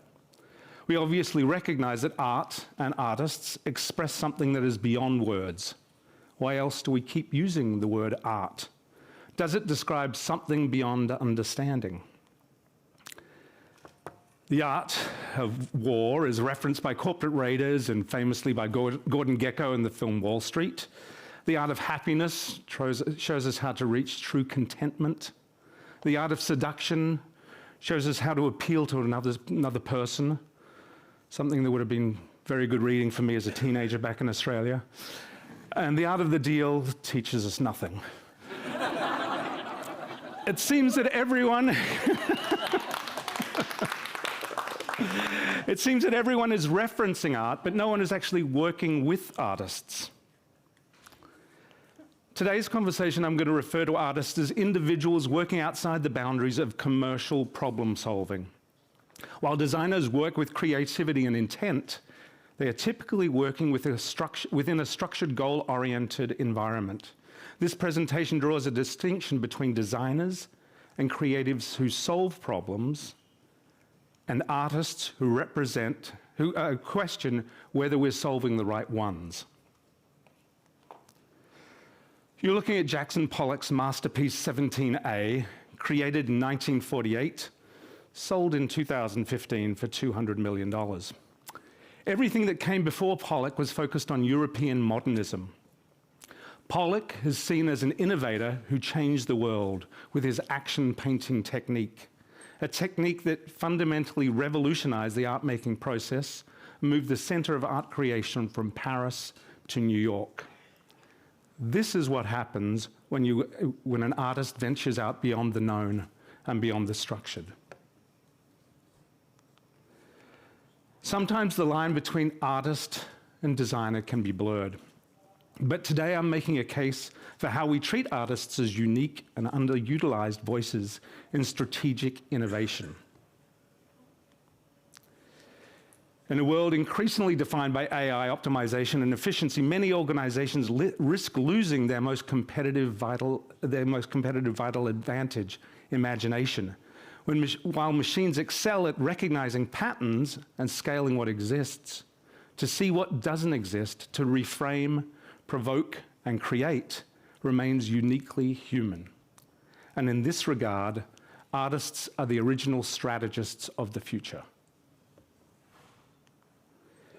Artists live in a space most of us try to avoid: uncertainty, contradictory, not yet defined, but ambiguity is where possibilities are born. Contradiction is where breakthroughs spark, and invention comes from refusing to accept what already exists. These aren't liabilities in business, these are the exact raw materials of the future. Today, I want to explore how artistic thinking can enhance business practice, not by offering decoration or aesthetics, but by contributing deeply to how organizations invent, decide, and grow. I'll be making a case for artistic integrity and ideas and creativity to be integrated into business at a strategic level, and how doing so can unlock entirely new paths of relevance and resilience. Over the years, I've been working with a range of businesses from BMW to Cartier to Deutsche Bank, to Hugo Boss, Merrill Lynch, Pfizer, Pepsi, and arts organizations like the Guggenheim Museum, the French Ministry of Culture, and Art Basel. And through all of those experiences, I've consistently heard why artists shouldn't work with business. Artists don't understand business, and yet many artists are deeply familiar with systems, technology, and commercial structures. They're unpredictable and hard to manage. We used to joke at the Guggenheim, Picasso and Matisse, they never give us any problems. They were both dead, of course. What appears unpredictable is often just a different tempo or a method of working. We need outputs, the idea that we must have a result. And yet open-ended inquiry can lead us to disruptive insights and can be applied with purpose. That's what the creative agency is for. Creative agencies produce beautifully crafted ideas, but artists can provoke what precedes that conversation and what precedes that output. Over the years, I've worked with many artists and many arts organizations and corporations, and they come from creative agencies, well-meaning CEOs, exercising what we call execuwim. There's someone who likes an idea, execuwim comes into play. Many of these collaborations have artists working directly with corporations, and as I continue to work with the corporations and the artists, I have a generally sinking feeling as true innovation and systemic change ebbs away from the project. So corporations are committed in their engagement with artists to meet a predetermined set of objectives. That is their goal, their businesses. And yet, is that a bad thing? No. But what I believe is it misses out the true opportunities that are offered when engaging with artists in an open-ended creative collaboration. In 2017, I worked with PepsiCo on its hydration. They don't call it water, by the way, they call it hydration. A hydration brand, LifeWater. LifeWater's biggest competitor was Dasani, which is developed by Coca-Cola. It was billions of dollars a year, $4.3 billion a year is what Dasani makes in water. And Pepsi wanted to come out with something that would be equally compelling. After much research, work with innovation groups, internal conversations, external conversations, millions of dollars of research and development, they decided that artists would be the differentiator for their new water product, for their new hydration product. They asked artists from around the world to adapt existing works or develop new works. And the artists that we ultimately chose were chosen by curators, by innovation specialists, by marketers, by others. And what the result was, for the artists, they got global recognition, yes, they got marketing support, yes, they got access to events, they got surprisingly modest fees. For PepsiCo, this was seen as a moderately successful launch. In its first year, it generated $400 million in profit. And yet, this partnership, I believed, if artists were engaged from the beginning of the process rather than the end, if they were used as thought partners rather than decoration, could have reached a much deeper and more emotional connection with the customers.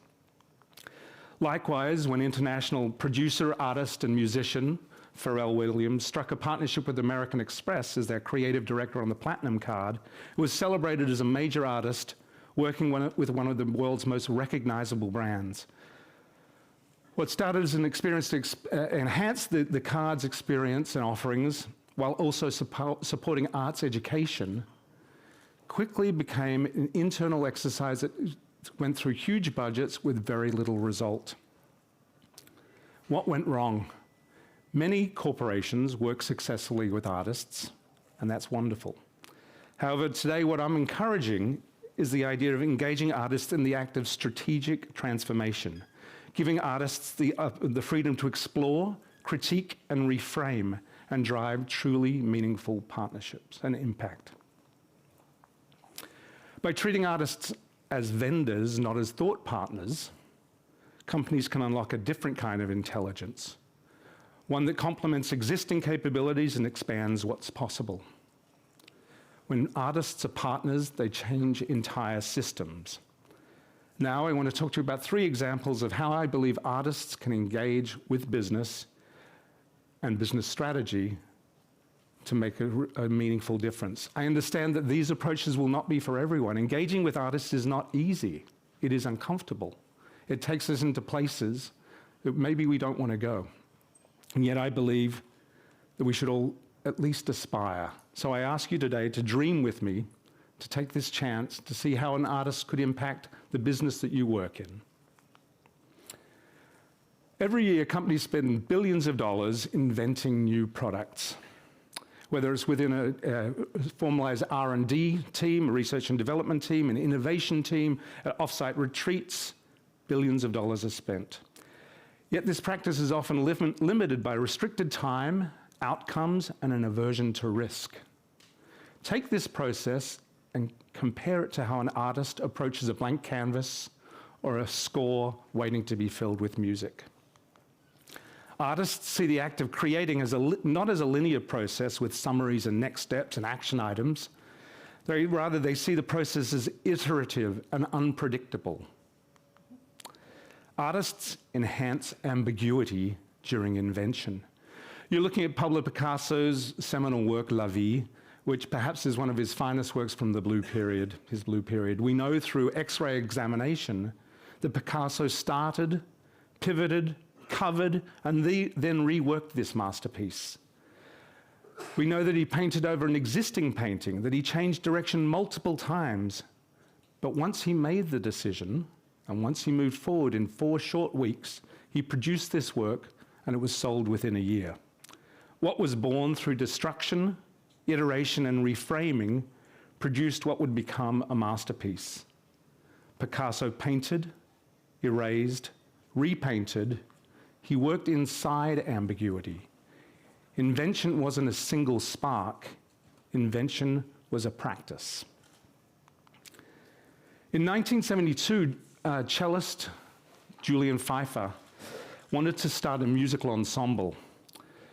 And like most business leaders, Pfeiffer wanted to considered as a management structure, a leader who could drive through passion, a leader who could manage, and a leader who could set direction. These leaders in Julian's world were typically conductors. But Julian didn't want a conductor to lead his ensemble, his world-class ensemble, so Julian sat with musicians and through a process of iteration and conversation, came up with something that was novel in the musical world, came up with something that is now studied at Harvard Business School and other places for ways of management. He came up with a conductorless model, a peer-led model. With no single authority figure, each instrument section chose a leader. And by having this peer-led model, it introduced a culture of high performance and shared accountability. Through the practice of innovation, we were able to underscore, through this example, a number of key principles. The idea of shared leadership and accountability, the idea of democracy, what started as a democratic collective, evolved into a representative democracy. Taking a conventional command model, they changed it completely, leading to high morale, loyalty, and retention.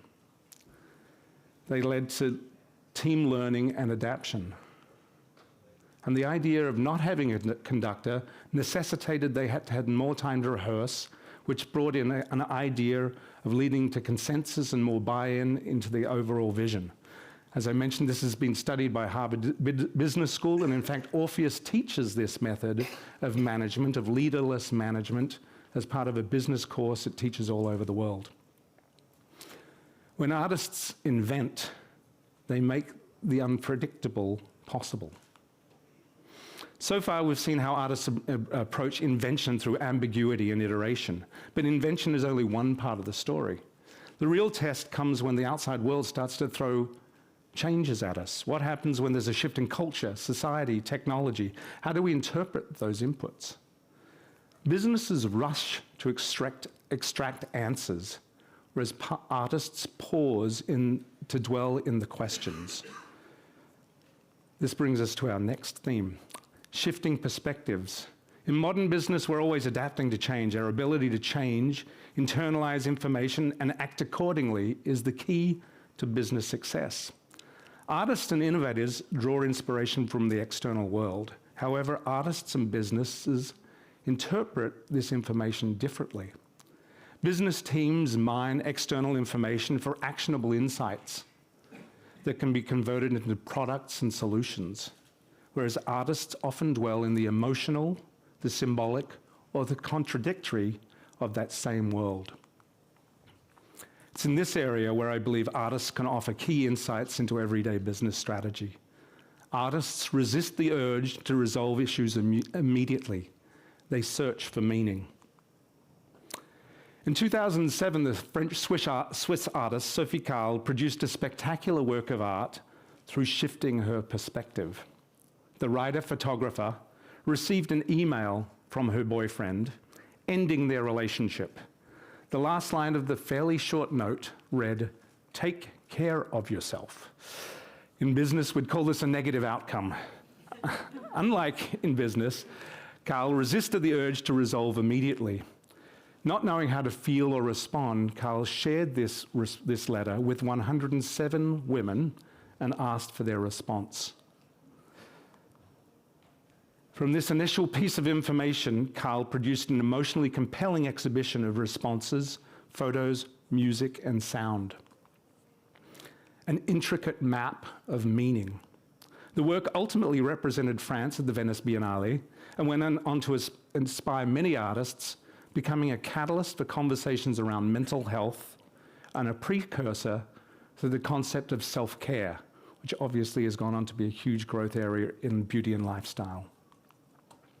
Compare the process that Carl used to the way a business would respond to negative news.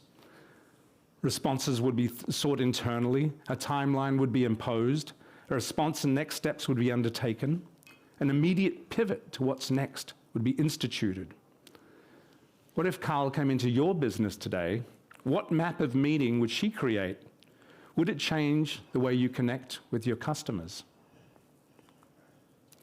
What can business learn from Carl's exploration of love, heartbreak, intimacy, and relationships? We can learn to look beyond the surface. We can learn about shifting perspectives, challenging assumptions. And we can learn that connecting with consumers and customers at a deeply emotional level is truly impactful. Businesses rush to resolve, artists expand what to see. Our first two examples of artist engagement with business deal with the development process. But what about the artistic creativity as a powerful driver of business growth? Creativity can help organizations break through saturated markets, reframe problems, invent entirely new categories or models. When applied strategically, creativity becomes a growth engine. It powers relevance, provides differentiation, and provides long-term value. The organization I run, that's Yo-Yo Ma, if you don't know him, the organization I run, Silk Road, is an example of how artistic creativity can lead to business invention and growth. In 1998, Yo-Yo Ma had played in every concert hall in the world.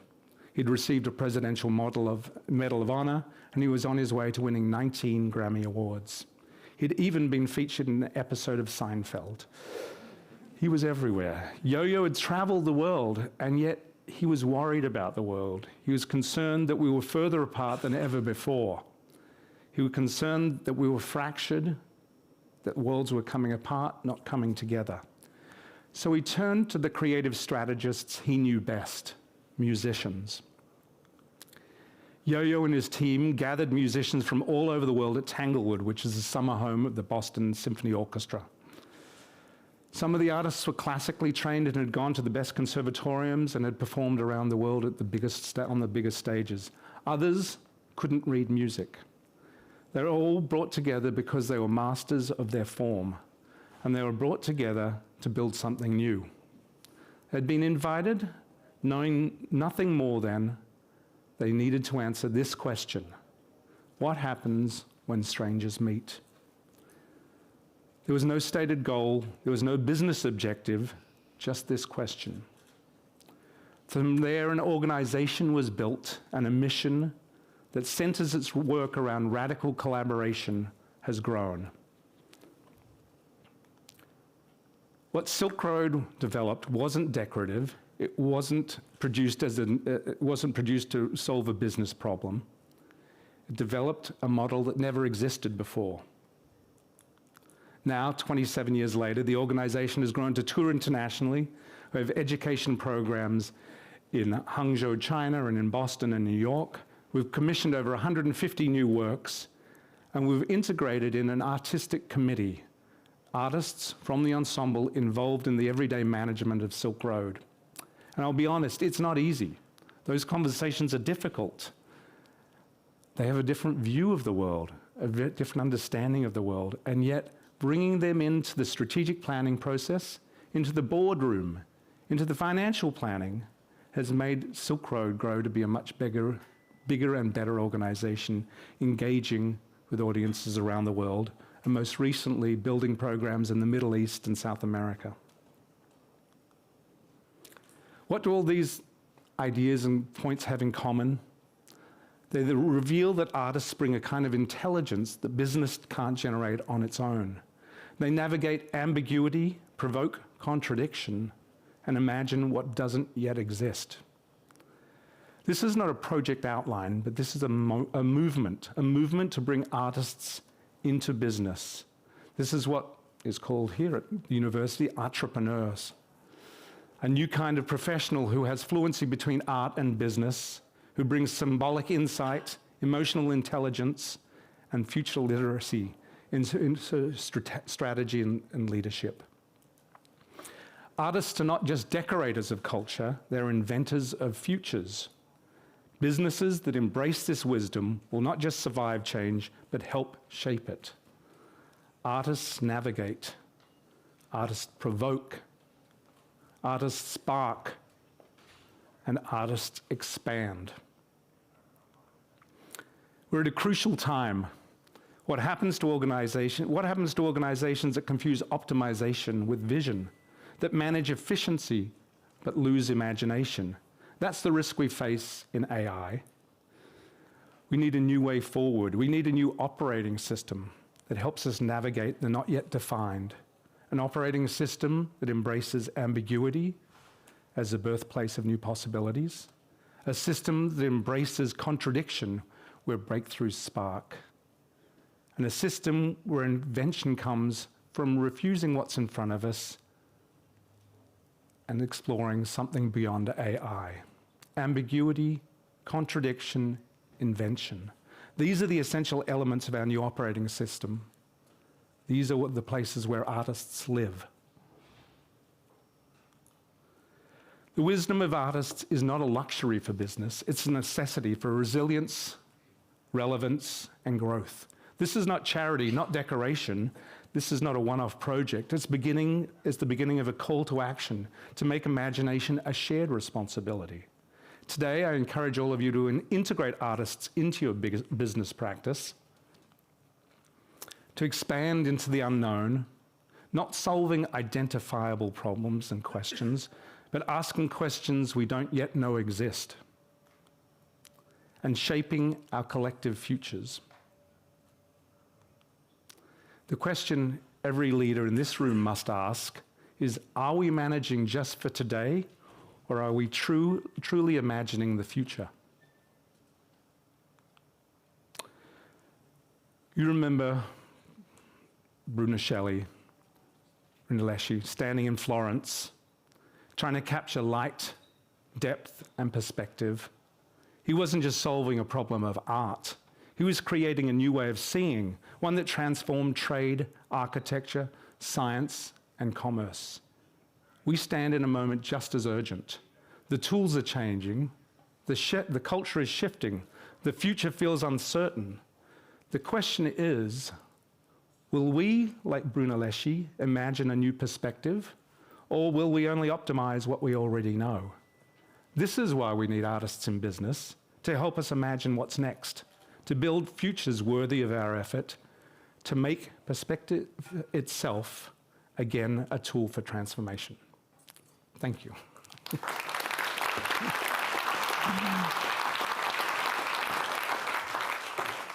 Thank you so much, Ben. I think there are so many thoughts that at least this provoked in me, and I think we talk about creativity often in a quite fluffy means. Like we talk about creativity, but we don't think that there are different forms of creativity. So we have analytical creativity, strategic creativity, and artistic creativity is one form of creativity. And I think what we really need, and what these two keynotes have reminded us of, is that we need cognitive diversity. It's not that one form of creativity is better than the other. We need all of them to really make the impact, and that's the whole point. The picture of Pollock made me think of one case where art as a method, it's applied already, luckily, in many companies, and we had one leadership team working on sort of leadership qualities. What are the qualities, some of the qualities that are super important for leaders to succeed? And I remember this one very experienced man who said that, you know, I've always been super exhausted in museums. The art is not for me. But then we had this exercise where we actually, it happened to be Pollock. Pollock's work, and the task was to spend 30 minutes in front of that Pollock. And there were some questions regarding these specific leadership qualities. And he was enlightened after that. And he said, now I realize I need to use more time with one art piece of art, that I should not rush through it. And that's probably one thing also that we sort of stop and we really understand that each art piece is unique and it brings out unique things in us as well. It helps us a lot. I'll tell you one quick story. I'll tell you one quick story about Jackson Pollock. At the Guggenheim in Venice, the Peggy Guggenheim, you should all go there. It's a beautiful museum. Every day, I would go and look at the Pollock that was on the wall there. On the way to work, I'd look at that Pollock. One day, I came in and there was a piece of glass on the ground. It was a piece of glass that had come from that painting. Jackson Pollock was a big drinker, and it would often end up in his paint. So every day, I'd seen this work, and then the next day, this piece of glass was there. It's like Thomas's rock. That little piece of glass allowed me to re-look at that work of art and try and find where that glass had been and to examine that work completely anew. So Jackson Pollock, a genius of an artist, hard to understand, but worth spending time with. Thank you so much. We have time for one question for Ben. So one lucky person who wants to ask a question or like share an insight rather maybe than asking a question, if anyone is willing. Yes, please. Oh, okay. Maybe we have time for two. Let's see. Mine is really quick. Yeah. Did you take the piece of glass? Sorry? Did you take the piece of glass? No, I gave it back to a curator. Are you kidding? You can't take that. And then there was another one. Yes, other one here there. it is. There was another one. Over there.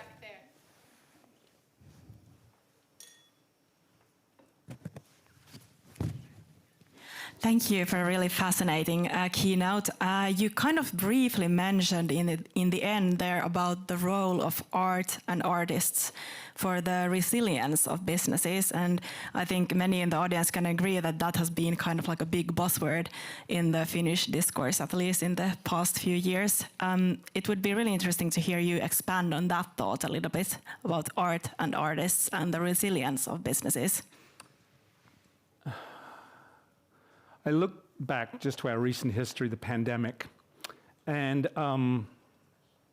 many arts organizations, obviously, you must have an audience. You must have a live audience, usually. And so it forced us all to rethink how we were relevant to our audiences, and it was artists who led that conversation. It was artists who developed projects for us that could engage audiences online. It was artists who imagined what was going to happen when we all came back together again. And so the idea of the artist as a leader of resilience is someone who really is comfortable looking at that future and is comfortable being uncomfortable. I just had a response from some artists who I work with last night on an email. They sent me an idea around development of new programs.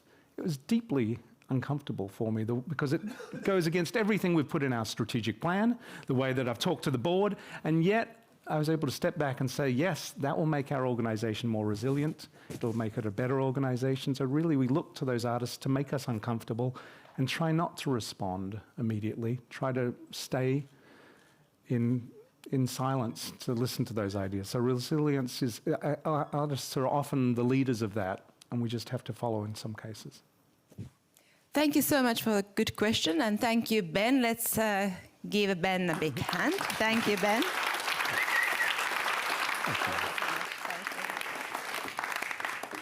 Okay, and now we move into a panel discussion. So please, our panelists, if you could get to the stage.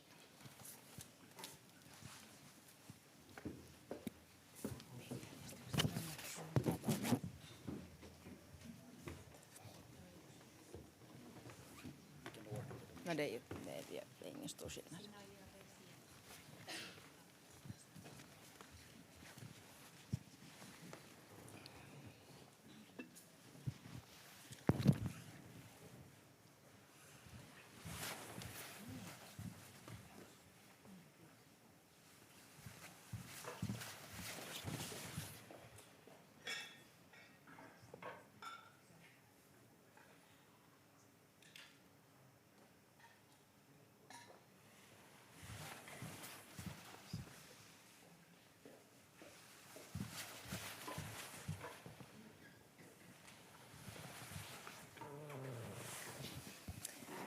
So, now we get to elaborate with again, from different perspectives, with different kinds of leaders. And the theme for this panel is artistic thinking as a strategic resource. And I think this is important for us to really emphasize the strategic role of arts. As Ben just described, it is important to take artists in the process of developing something new at the very early stage. So with AI, sustainability demands and unpredictable market challenging, as we just also heard from both Thomas and Ben, the question we want to explore together is, what kind of thinking truly helps organizations renew themselves? And I hope you understand and remember that now that you're here, our guests, this is a research institution. We research artpreneurship, we research what kind of role art as a method could have. You can help us by sharing your insights, by trying out, piloting. We are developing art as a method. It's not something that exists in the world that widely yet as a leadership practice. So to explore this question, we're joined by an outstanding group of leaders, each bringing their unique expertise. And I will now introduce them all. With us, and if you can wave, because now you are not sitting in the same order, I believe. So with us, we have Sia McNagian, CEO of Genelec, a visionary at the crossroads of sound, culture, and sustainability. Please welcome Sia. Then there in the end, we have Heli Hytönen, CEO of the Growth Collective. She is driving a bold new growth culture in Finland and doing a great job, I must say. We have Rolf Krogström here, Managing Director of Moomin Characters, who has built his career at the intersection of art, storytelling, and global business. We have Anna Miettinen joining us as well, board member of Ensto Invest, an art enthusiast and strong voice for diversity in business. Welcome, Anna. And finally, Jan Åkerblom from Fiskars Village, bringing a unique systems view where business community and culture meet. Welcome.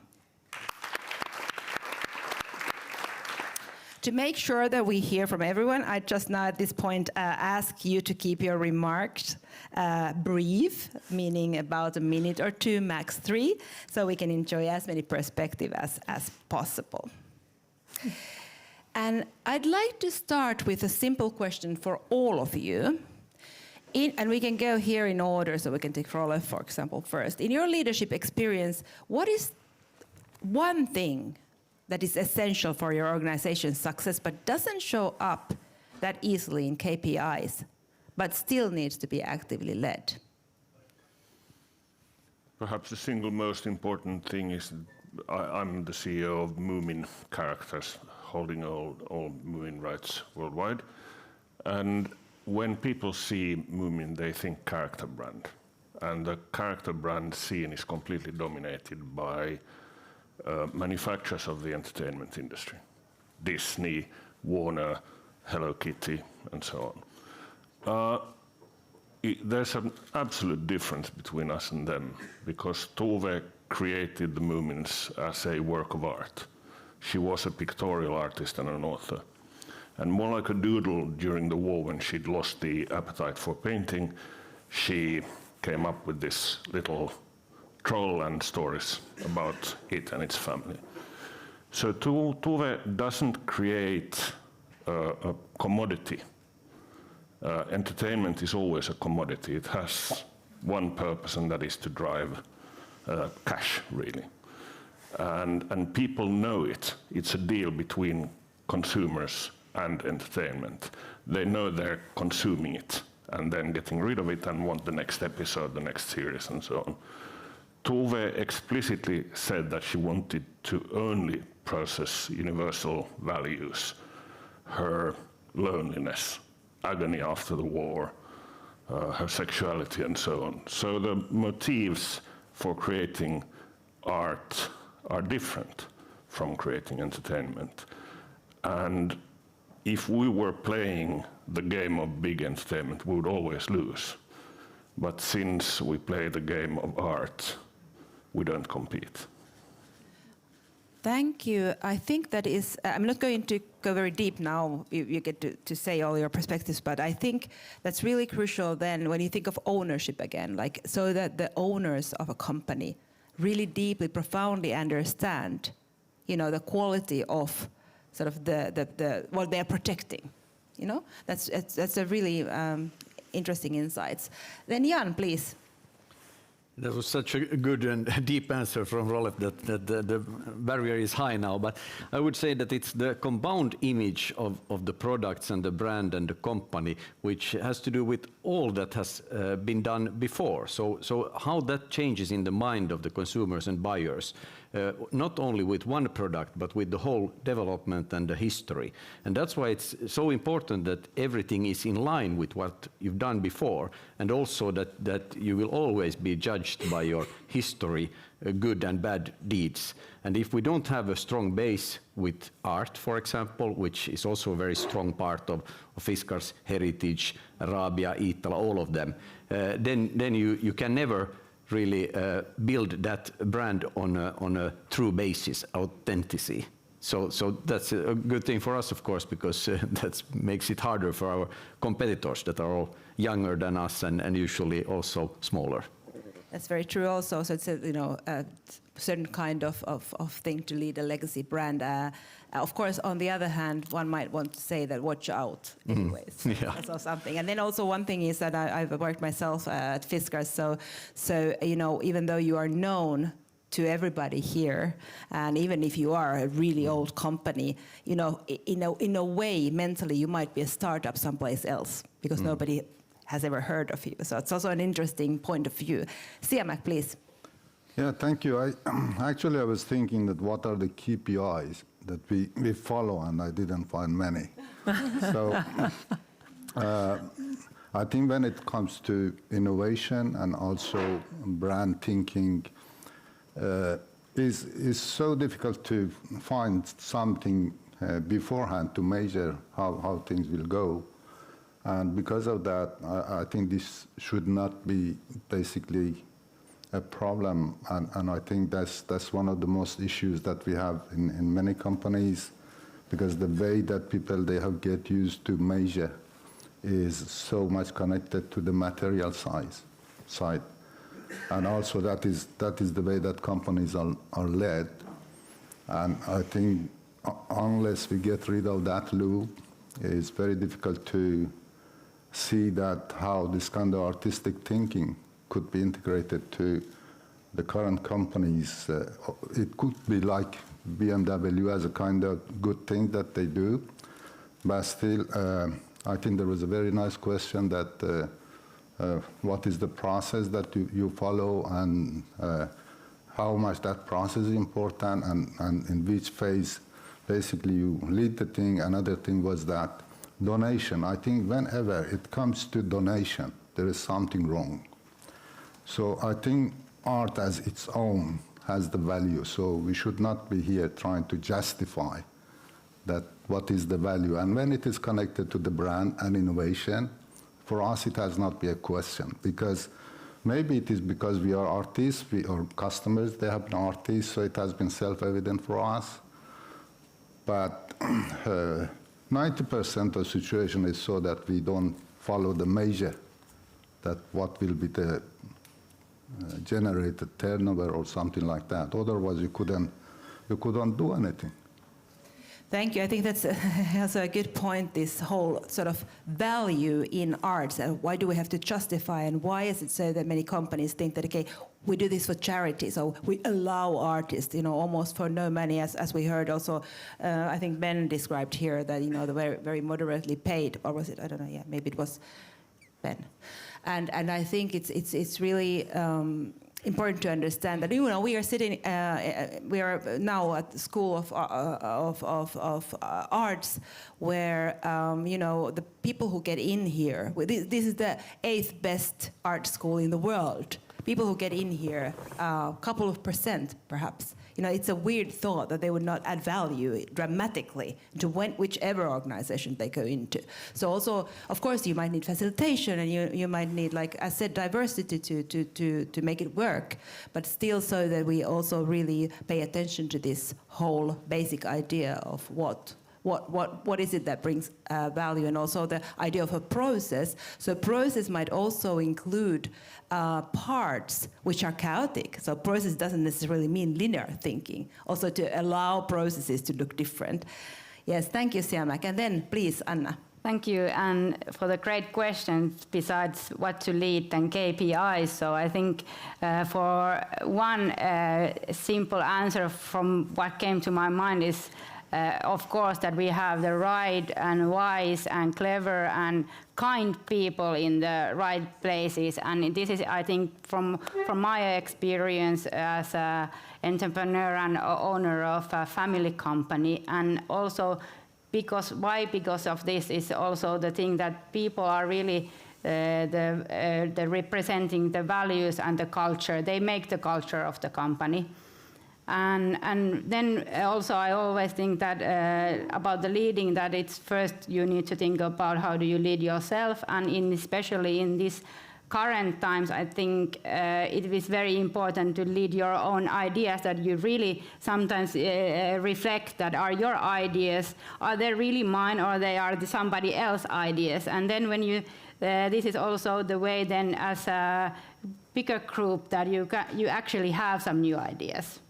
Yeah, thank you, Anna. Now maybe we go to Heli immediately. I will reflect later on that. Yeah, I actually approached the question pretty similarly from inside out. As the Growth Collective, we are an for-impact, not-for-profit organization. So I think in our case, and I hope in any business case, the essential thing to lead is actually the sense of purpose. Because people come to work for us, in our team, because of the purpose. Our kind of main mission is to improve the well-being of Finland, so it's very purposeful. So I think that's actually one of the most hardest things, also then to measure, to have an actual proper KPI, to really, our job is done through other people. We facilitate a process where leaders meet each other and stimulate each other. So then to really have a KPI for that impact that then turns this job meaningful and purposeful is super difficult. Thank you, Heli, and I think we're doing great job here through a research project called Creative Leap, which is really focusing on now whether there are ways to validate the amount of creativity sort of rising through in creative work. Also, at the same time, I think these are very long processes. So how fast can you see some developments? That's also something that will probably come out of this research as well. Thank you. I think we start from you, Heli, again. You are now in my spot. I would go back to Hannah Arendt, who is one of the 20th century's most influential thinkers. And she warned that if we act without pausing to reflect, we risk becoming efficient in the wrong things. In your view, where and how can today's leaders find the time and courage to reflect not only on performance, but also on purpose? How can they find time? By taking it. Really, it's part of the job, and might be rude to say, but I think if you don't have the courage to reflect, then you're not in the right job as a leader. It's not responsible. Yeah, this is the kind of the juicy part of my job. So I've had the privilege to be in the same room, to see several CEOs during the years, to witness with my own eyes the moments when they kind of see the light. And I think it always comes down to purpose. And it comes down to the purpose that they carry themselves, but it also comes down to obviously to the purpose that the company champions for. And then I think the question very often is that what is you kind of have to come back to the purpose, what is the purpose, and check your focus and speed, and are you kind of walking towards the purpose on a world-class level? And I think that's the question. That's a very good point, and I think also when you think of performance, like business performance, motivation is such a crucial driver in any company, and of course purpose is in one of the factors when it comes to motivation and fueling and nurturing motivation. Thank you. Then Anna, you work with engineering and technology, and you also curate art. I've just been to an exhibition that you've created. Fantastic. What has that combination taught you about different ways of understanding complexity, especially when decisions affect not just systems or outcomes, but also people, values, and long-term meaning? It's a rather big question, but you know. Well, thank you for the great question. I think it's really one of my passion topic, to be honest, and also as my background, as you describe, I'm an engineer, but also I have an art degree. So, and I don't, to be honest, for me, art and science, they are not something different. It's only like the way that we have certain phenomena, they are just a different perspective to describe it and see it. And for example, excellent example is the climate crisis. We for sure need all the data that we have, but we have to really also feel and see some visions that and the pictures, and also really feel that and everything this needs to come together. And then maybe one other thing, from the business perspective, we try to, in business concepts or in organization, put so many things in numbers that can't be put in the numbers. And I think we should more appreciate qualitative results. For example, I think in business that we have these studies about the working environment, and then we get then that working environment is 3.6 this year in a scale from 1 to 5. So what does this really tell us? To be honest, for me, it doesn't tell that much. So would it be even more? Would it be even better to get 3 writings about our environment, or actually picture or art piece? So, and a little bit challenge that what we put in numbers. I think you're to the point, and I think we somehow, as businesses, we should, as you know, many times mentioned here, let off control. So we try to control maybe a bit too much in order to sort of allow ourselves to be free. So we're looking for autonomy, but we limit ourselves by creating all these sort of KPIs. Perhaps we're talking about intuition. Yeah. And sort of these kind of intuitive experiences. Now I'd like to go to Rolf. Let me turn this question to you. I think many of us are quietly asking, why does artistic thinking still remain at the margins of companies? And I'd like to throw you this because Tove Jansson used fables, as you told, used fables to speak about freedom, fear, and belonging, which all are central themes for leadership. And still, in business, art is often seen as decoration or something extra rather than a method. What do you think holds us back from trusting that kind of knowledge that art can bring? I think it's varied a lot over time. At the moment, I think because of the digital advances, we're quite obsessed with mathematics and natural sciences. But I do see that storytelling and the arts will have a more prominent role in the future. I mean, I worked in publishing all my life, and there was a big generational shift maybe 20 years ago when I started. So I was very lucky. I was always the youngest. So I got very good positions, although I didn't deserve them, and because everyone else died. But now there are tons of new, young, energetic publishing companies who are doing actually quite well. And I'm happy to be on the board of many of them. But I don't think it's a given or something static. It's more of a movement. And I think the emphasis has been very much on on other themes the last 30, 40 years. Also, I think art is a little bit complicated as a method of making money, and we've been very little citizens the last 50 years, very much consumers. And because if you try to sort of hegemonize or somehow commercialize art, you become ridiculous very quickly. And thus, it's not something that big marketeers have puzzled themselves with. So art has been a bit left to the side. I think that was a good point. It's come up quite many times that in a way it precedes the commercial part of the process. So when we have to reflect inside, maybe it's more of internal exercise than necessarily something that is then used for let's say, yeah, please. And another thing is that the current pulse is such that we all seek for sort of instant gratification or kicks of endorphin or dopamine or something. And art is a slow process, as we've learned many times today already.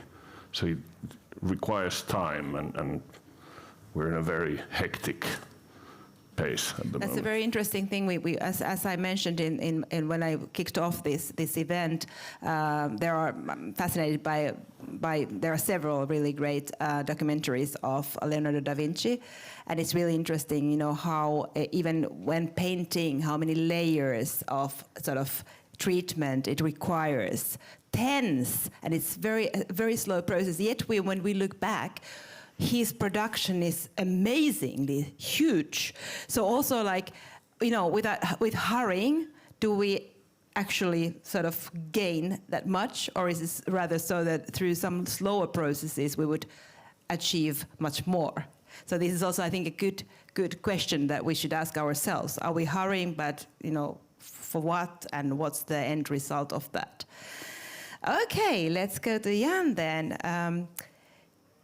I ask you the same question. So what do you think makes leaders hesitant to invite art or artists into their organization? Is it about control? Is it about credibility in others' eyes? I think this is also something I've sometimes faced, that you know, other leaders might think that, you know, this is not hardcore business. This is what are we talking? Why are we talking about arts?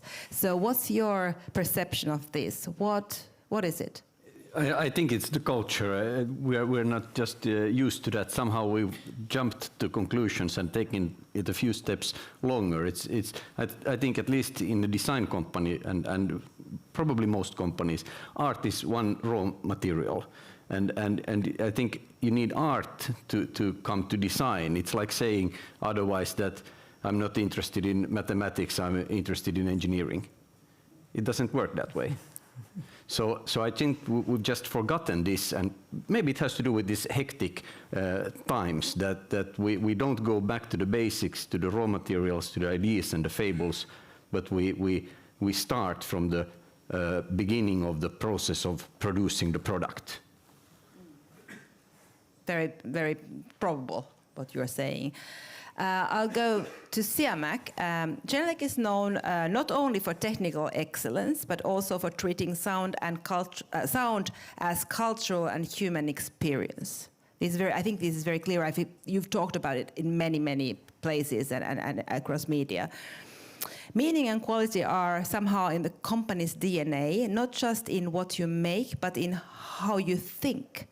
How do you lead a culture where intuition and creativity, you also mentioned before that, you know, it's hard to find even KPIs. How do you lead a culture where intuition and creativity are not dismissed as soft, but embraced as strategic capabilities? Yeah,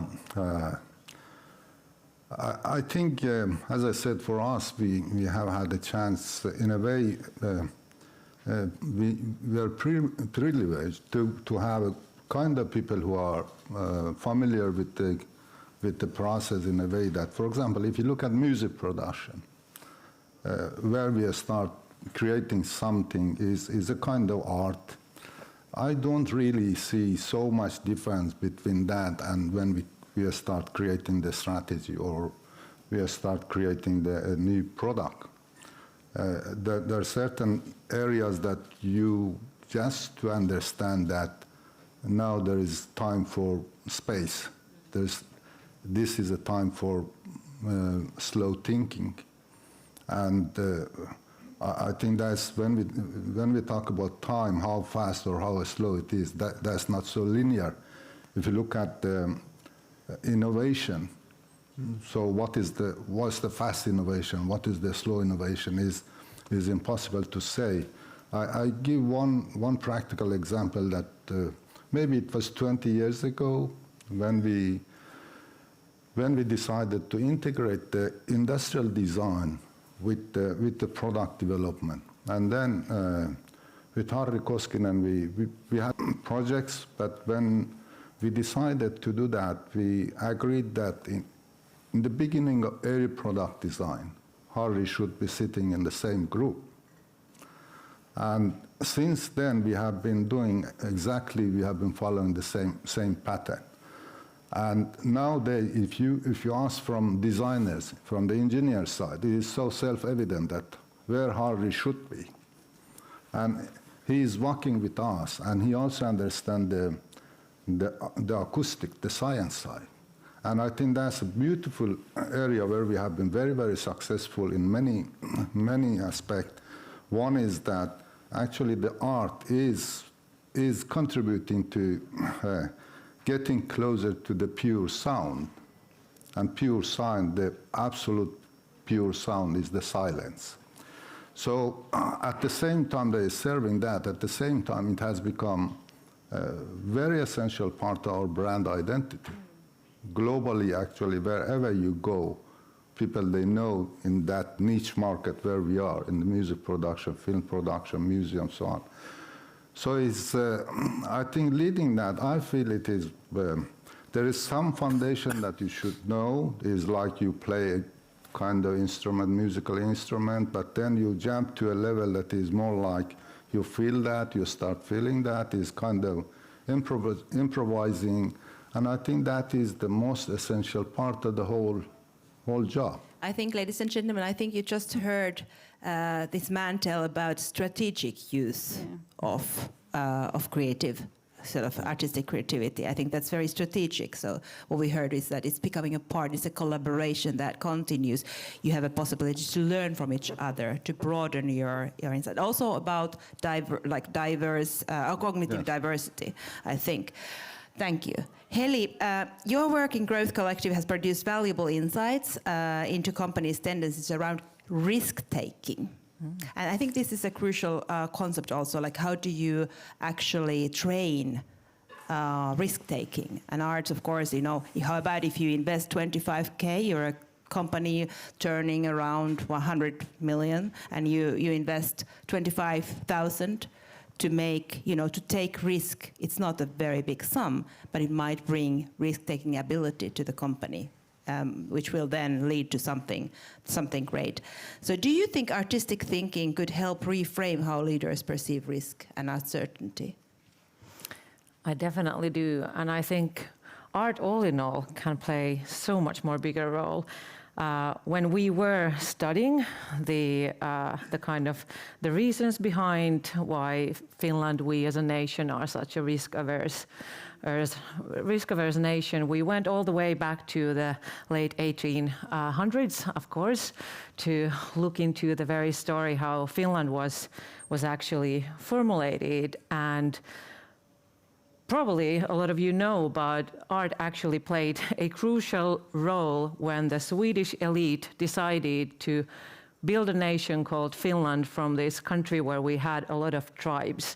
And we had to build something that would actually bring us together, and their art was crucial. That was the kind of guideline and the thing that brought us together. And later on, if we look at Finland's history, like in 50s and so on, when we maybe gained the Finnish identity through Aalto and Marimekko Iittala later on, how we kind of build who we are through design arts. And I think coming back to your question, art can be so much more. It is a vehicle for us to really look world in a different way, but also to build a narrative for us, whether in a business or a country level. That's such a good point, like how close it's connected to identity building, who we are and where we are going. And this made me think that maybe we should, also as companies, but also as individuals, challenge artists at the moment in Finland to create a vision, because no matter who I talk to, you know, there is this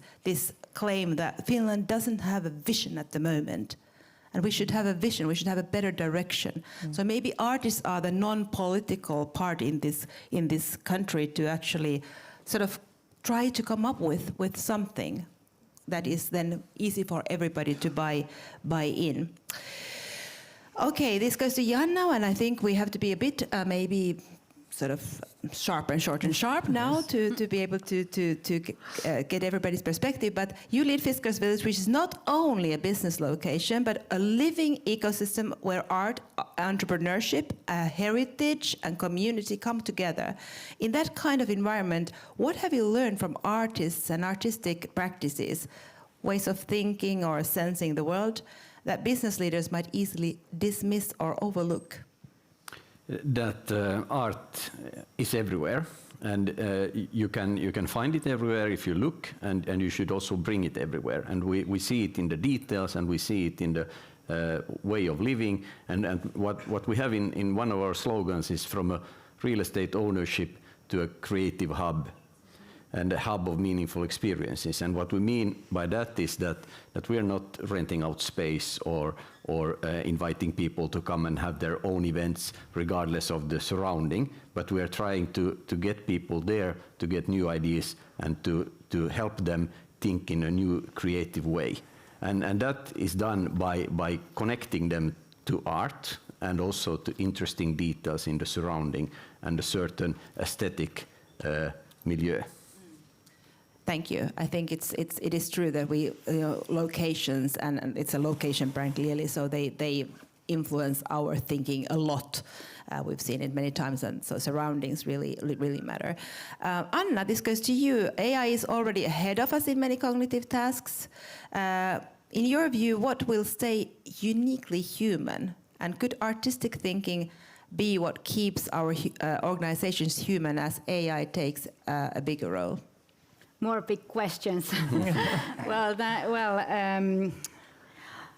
I think in our organizations, that is what we already heard many times today, that we are very focused on the processes and in the end of the process. But this is like, what is the artistic, what we could learn from artists is like the phase that not knowing, but trust the process that we will have something in the end. And what then comes to AI and human, so I think first of you need to maybe define what is human. And I think for human, for me, is that the play and then the care and trust and these kind of things, and of course the imagination. And luckily this is something very human, and I think AI can, as we know, AI gives the answers or results based on the previous data and historical data. So I truly feel that AI can help us to create things, but we still are under control the processing of creating. And this to come to me very crucial thing, that then it comes to the moral and ethics, and how do we when we have the control, so then we have also the moral and ethics. You're touching upon something that our visiting professor Marko Ranko talks a lot about. Creativity. A very important element in creativity is intention, human intention, and that's exactly so. And if we sort of compare, AI is a tool. So practically, if you compare a situation where you have an amazing color palette and you have a white canvas. Even if you have the greatest colors, meaning now all the information, but you have no idea what to paint with those colors, It doesn't take you far. So we really need that human intention. I think it was a good point. And the last one goes to Rolf. So how do you personally see the role of imagination in leadership? And what do you think happens when an organization loses its sense of self-awareness, wonder, or cultural intuition? Well, I profoundly feel I've had to encounter this many times during my career, but to my age, I've worked quite long in the creative field. I've never done anything else, really. And I've exhausted my own ideas many times. And that is problematic. And the go-to method for businesses and nations today seems to be a sort of crisis narrative or pitch. We have crisis, and then the human method has always been to call in a father figure who will then sort things out. And if you look at the world today, there are quite many volunteers to be that father figure. And I've thus tried to avoid that role. And I think the best method is grit, really, to invite a lot of young creative people into your organization. They're very uncomfortable and they have an opinion about absolutely everything. But they're loud and they don't come to the office, and you can't control them. But they somehow splinter the decision-making mechanism, which is very fruitful, at least for a creative company. I think now you're to something very, very important here. So, it's almost like if you dare to pilot with us, if you dare to try all this. One more thing. Usually in a company, I mean, I can take myself as an example. I've led something for quite long, and then it's been successful, and then we start losing 2% every quarter. It's me, really. It's not crisis, it's a consequence.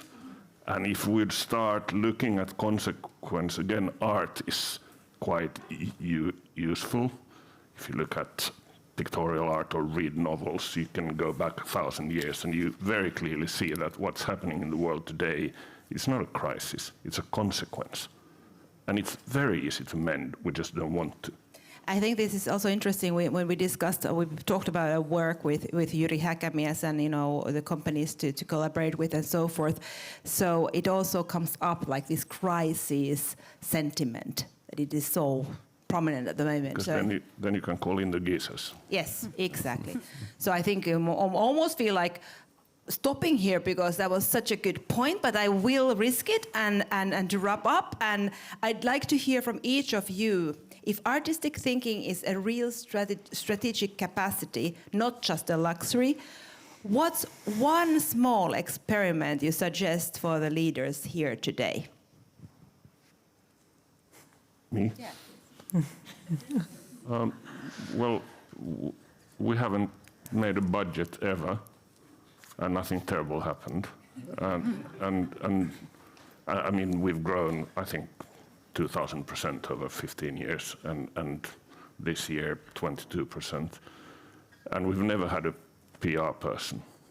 So we try to focus on doing things, not talking about them. Thank you. Thank you for sharing. Also, one thing is to actually be bold in sharing sort of naked truths. I think that's also one thing that you could sort of challenge yourselves with. Most of the time, nothing horrible happens. Please, Jan. I would encourage every leader to do something artistic every day. If you're not a painter, you can set your table without having any upcoming dinner party.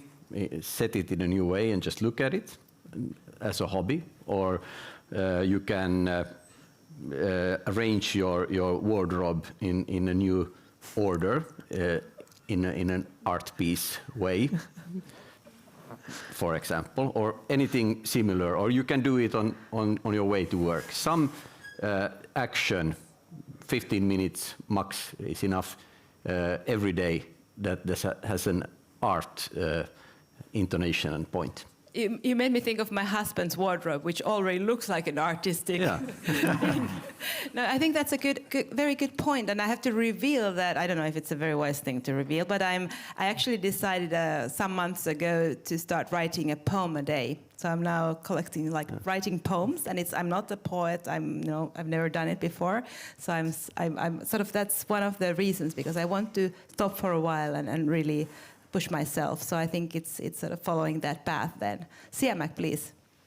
Yeah, I don't know what everybody can find that what kind of art would be suitable for herself or himself, and to put into whatever context. But I think I can say that why I feel that art is important to be actually present everywhere, not only at certain time, but also when look at different type of thing, is that it actually, the freedom, I think that's the most important thing for human being. If you get yourself to a space where you can feel free, and then is connected with imagination, I think nothing could be better than that.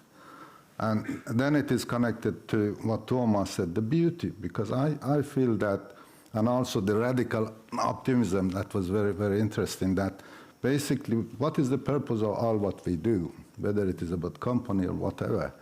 I think there is a kind of end that everybody can find and believe or justify. And I think, looking from my perspective, that is humanity as its own end. And then you basically get energy that this is something that will continue, whether AI is coming or something else. So we will survive. And then you start using that kind of freedom and the space and the imagination to get there. Thank you, Siamak. Thank you, Anna. Yeah, well, I would challenge that the leaders could show their weaknesses, and also we try to be so brave and have amazing achievements, but I think at the same time we need to show our vulnerability and weaknesses, so actually something real could happen. And maybe you can think, when was the last time you cried at work, or could this even happen? Yes, could it even happen? That's a good question. Please, Heli.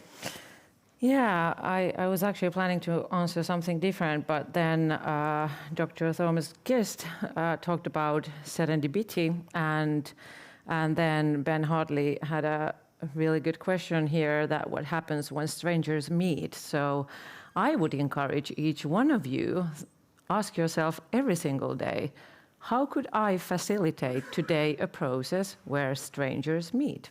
And then just see what happens.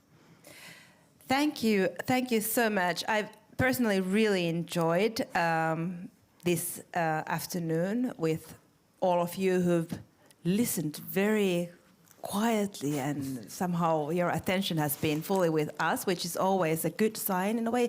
I feel almost like also that we've discussed this matter in a serious manner.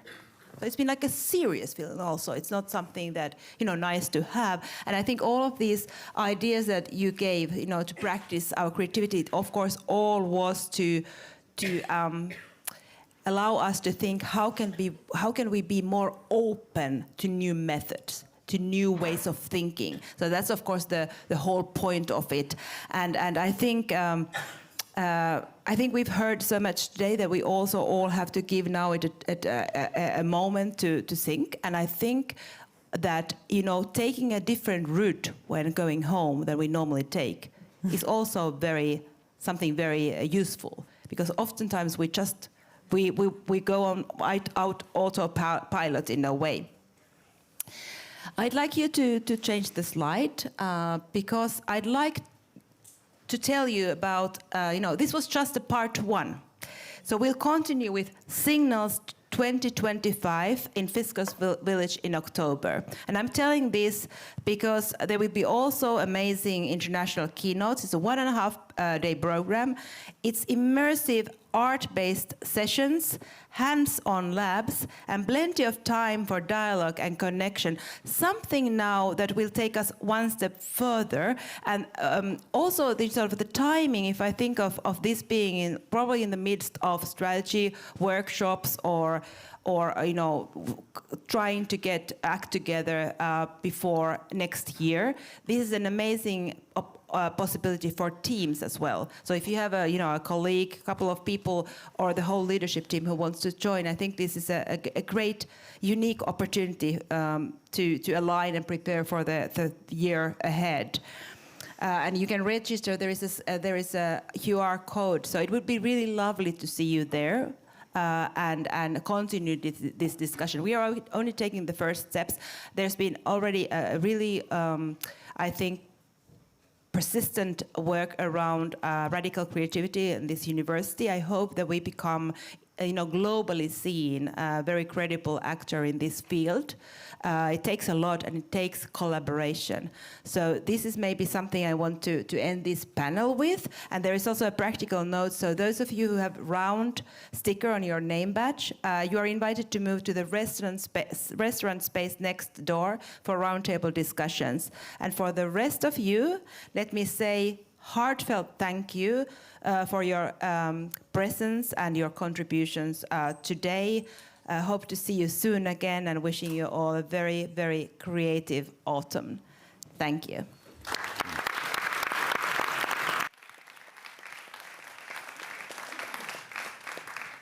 Thank you so much.